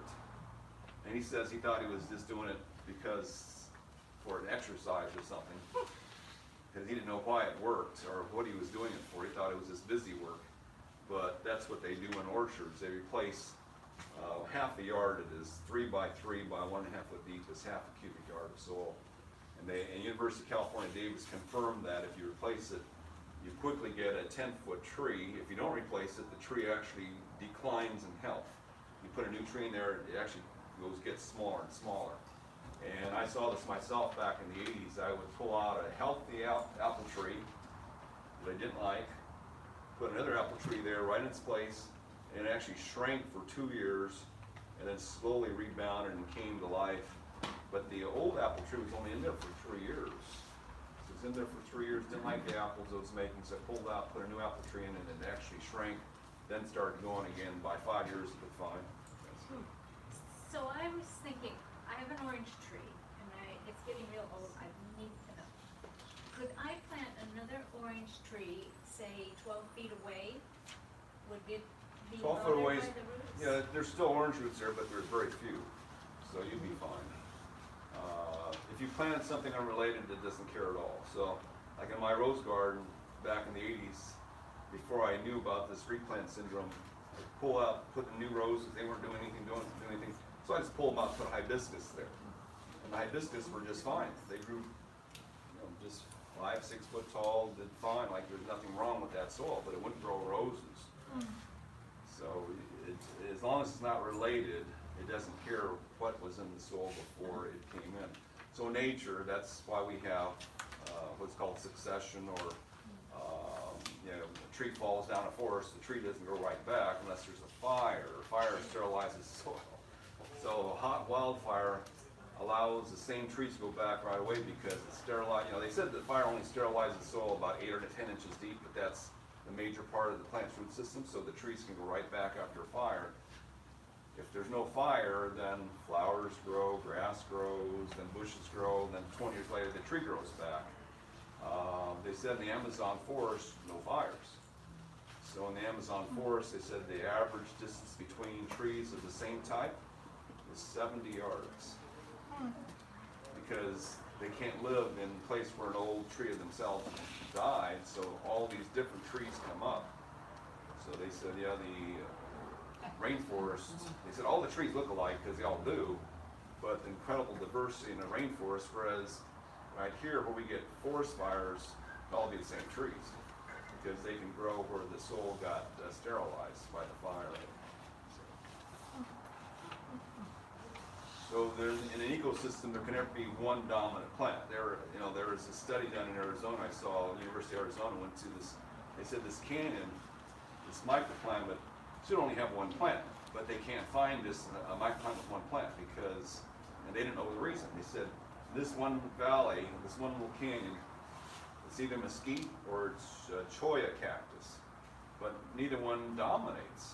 And they thought that one plant would dominate that ecosystem, but it can't, because when one dies, the other one has to grow. So a lot of the scientists don't get it. They don't get why the plants won't live in the same spot over and over. They said Yosemite's having trouble because they haven't let it burn, so all the old trees are dying. So it looks terrible now. They've got to let a fire go through there to grow those trees back. But of course, they can't burn down the national park. So it just gets uglier and uglier. Anyway, that's crop rotation for you. Yes. Your email mentioned something about talking about humic acid. Oh, thank you. So the one thing that you can add to the soil, so the soils in the world that are rich in black are both rich in black due to a charcoal content. So it turns out that charcoal is what makes the soils rich. And charcoal, because charcoal is a tree trunk that got heated up really hot, didn't turn to ash because there wasn't enough oxygen. So inside the trunk, not enough oxygen to burn it, to turn it to ash, or in a real hot fire like a volcanic explosion, this goes over forest, totally incinerates it, but not enough air in that volcanic plume to turn it to ash, so it just goes to charcoal. Charcoal is a very porous material, but it's totally inert nothing eats charcoal. It can still burn, but nothing eats it. So they said it's a perfect home for soil organisms, and it happens to grab a hold of all the minerals really well. That's why charcoal is used in filters. Traps all the minerals, holds them right there. So you put charcoal on the ground, that soil becomes rich, becomes highly livable, and never changes. They said charcoal never disappears. They said you go down to Central America and find a green spot in the forest, dig down and find an old campsite from people 10,000 years ago that's got charcoal in it. So charcoal is expensive. We sell bags of charcoal, little small bags, for like $4 or $5. We were told that regular charcoal, 1 cubic foot bag this big, $50 wholesale to make charcoal because it's so expensive to make. So they're making cheaper forms of charcoal for agriculture because there's a lot of waste that they'd rather, instead of burying in a landfill or making the compost, turn into charcoal. So they're coming up with ways to do that under low heat conditions, turn waste products into charcoal. There is a cheap product that's similar to charcoal. They call it humic acid, but they should just call it coal. So off the coal deposits of Texas, there's this thing they call humic acids, but it's just a cheap version of coal that's not good enough to burn. But it's just plants that are buried in the ground at high temperatures from the coal ages. What's that? 300, 400 million years ago. They've been in the ground, they heat up real hot. So this acts very similar to charcoal. You put that in the ground and it makes the fertilizers work better. It itself is not a fertilizer, but it makes the fertilizers work better. Only have to do it once. It's like charcoal, only have to do it once. John and Bob's Soil Optimizer, which I might have a bag on the shelf, real expensive, is essentially the same thing. It's coal deposits from Texas. And all the doctor products put humic acids in there, 9%, as a carrier and because it makes their fertilizer work better. It just traps it right there to make it work better. If you want to do something, just to see how it works, sprinkle humic acid on the ground in a moist area of your garden, it turns green. All the algae starts growing on it. Can you use it on houseplants? Okay. Oh, one note about houseplants. Even though organic fertilizers are better for plants in the long run, houseplants we usually tell you to use a chemical because all the organic stuff draws gnats and things. So if you want to keep the gnats out of your house, it's better to stay chemical. The Osmocote. Osmocote we like because of the chemical fertilizers. Of the 13 minerals that you need to apply, this has got 11 of them. It's not missing much at all. So this is a very accurate chemical fertilizer. We use this a lot in our nursery too. Now my daughter wants to be organic, but she would do the test with this and her organic fertilizer, and this would just beat it every time because it works faster. Most organics take at least a couple weeks to kick in, whereas this is working from day one. So she's kind of backed down, and well, we'll do a lot. We'll do both.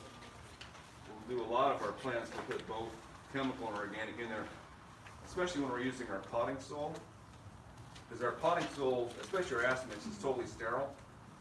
So there's no mycorrhizal fungus in there, and the mycorrhizal is important to a lot of plants to pick up the fertilizers better and to structure the soil around them better, and it becomes part of the root system. So the Dr. Earth products all have mycorrhizal fungus in them, so you put a little bit of that in there for that purpose, getting the mycorrhizal fungus reestablished in our potting soil, especially if you're growing from seeds or cuttings. There's no fungus associated with the seed or the cutting. If you take a plant out of the ground, it's already got the fungus on it. So the mycorrhizal fungus, Consumer Reports ran an article on mycorrhizal fungus back in the 90s telling everybody it was snake oil. You don't need this. Well, you do need it in pots. If your potting soil is sterile, you do need it. In the ground, you just don't. Mycorrhizal fungi repopulate any bare area of the soil really quickly. I talked to the lady who went up to Mount St. Helens after it blew. She said within 5 years, 200 square miles was repopulated with mycorrhizal fungus, so it doesn't take long at all to get that back in play. Can you use Osmocote on blueberries? We do here. I had read they don't like nitrogen sulfate. I read that would kill blueberries. No, it shouldn't. I mean, the main thing that blueberry farmers use is ammonium sulfate for their blueberries. Because this ammonium sulfate is highly acidic and the blueberries like that, so that's the main fertilizer they use. It's a sulfate, so. And I've done that. When my blueberries get a little pale, a little sulfate ammonia, nice and green again. Because it's acidic. You need that acidity. Blueberries like it, around 5 or lower pH. Any other questions today? Peach trees, like during the winter when they're dormant, do you recommend putting that dormant oil spray on them? Is that really It's a different necessary? class, but yeah. Liquid cop for peach leaf curl is important. you brought up something, I was gonna mention one other thing. So, the reason why plants age is because every year, like trees, say a normal tree, every year they grow a new root system. And every winter, the smaller roots kind of die off. So to keep healthy trees in almost any plant you grow, every year they've got to grow roots a few feet further. So every year they grow bigger and bigger and bigger, but eventually they die if they can't grow any bigger. So, like if you have a small perennial plant, like let's say a dahlia bulb in the ground. But the dahlias are the same size plant every year. They grow up like 2-3 foot, make flowers, die down to a bulb. They're poising the ground around them with their own dead roots. But they really can't grow any bigger because their plant's only growing a certain height. So after 3 years of that, they start pooping out. After 4 years, they kind of die out in that spot. You can rejuvenate them totally by doing one of two things: digging around them and putting in fresh soil that doesn't have dead roots in themselves, or just pull them out of the ground and move them someplace else that doesn't have dead dahlia in the ground. So the bulb companies, what they do on the bulb farms every year, they dig all the bulbs up and put them in a different row. Put them back in the ground if they want the bulb to get bigger, but they don't leave them in the same soil every year because they poison their own soil if they have too many bulbs growing right there. Like the freesias go where the daffodils are, and the daffodils go where the freesias are, then they can keep them growing in the same farm over and over and over, but they have to keep moving them to keep them real healthy. For a tree, what an arborist will do, they'll do, if the tree's getting old, like what they say happens in nature, like a redwood tree, say 200 foot tall, 300 foot tall, it has roots maybe 500 foot long. So they say trees' roots are between 3 and 20 times longer than the tree is tall, or wider than the tree is tall. So once the tree reaches max size, so they say a redwood tree, you can tell when it's still healthy because the tree is still this shape.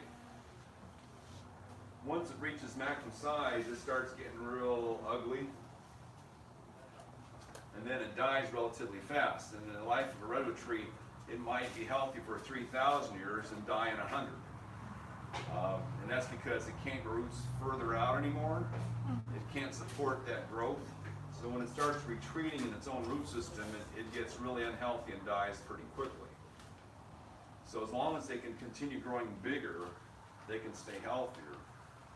Well, if the tree is right here and it's got no place to go, what an arborist will do is they'll either drill holes with a soil auger and put fresh dirt in there for the tree. They'll usually use sandy soil, and tree roots just jump into that. They got someplace close to the trunk now they can live. Or from the top view, they'll also do this, or if the roots are going out fairly radially, they'll dig trenches, try not to hit too many roots, 4 inches wide, foot deep, even deeper, and just fill it with new soil. And the roots jump in there, and that makes the tree get really young looking again for a while. How deep do you fill? A foot or 2 deep. Put sand in it. A little fertilizer is good, and then the roots just get real happy in there because it's brand new virgin territory that they can now, that's close to them, so they don't have to work so hard to get to it. Rose beds, they will often, in the big rose gardens, they would often trench in front of the beds and redo the soil. So a new place to grow, keep them going for a longer period.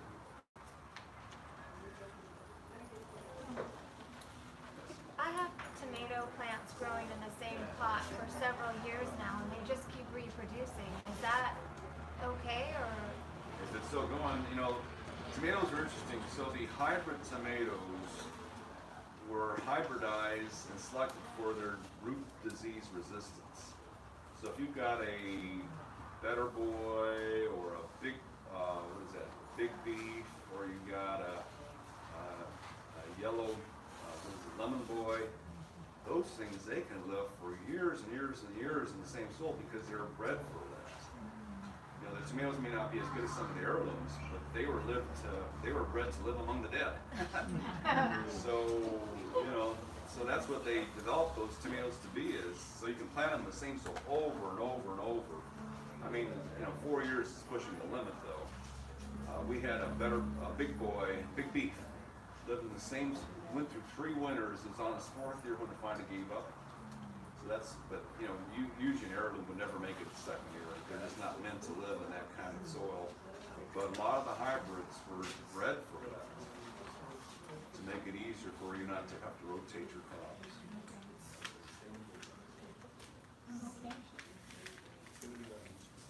Okay, I guess we're done.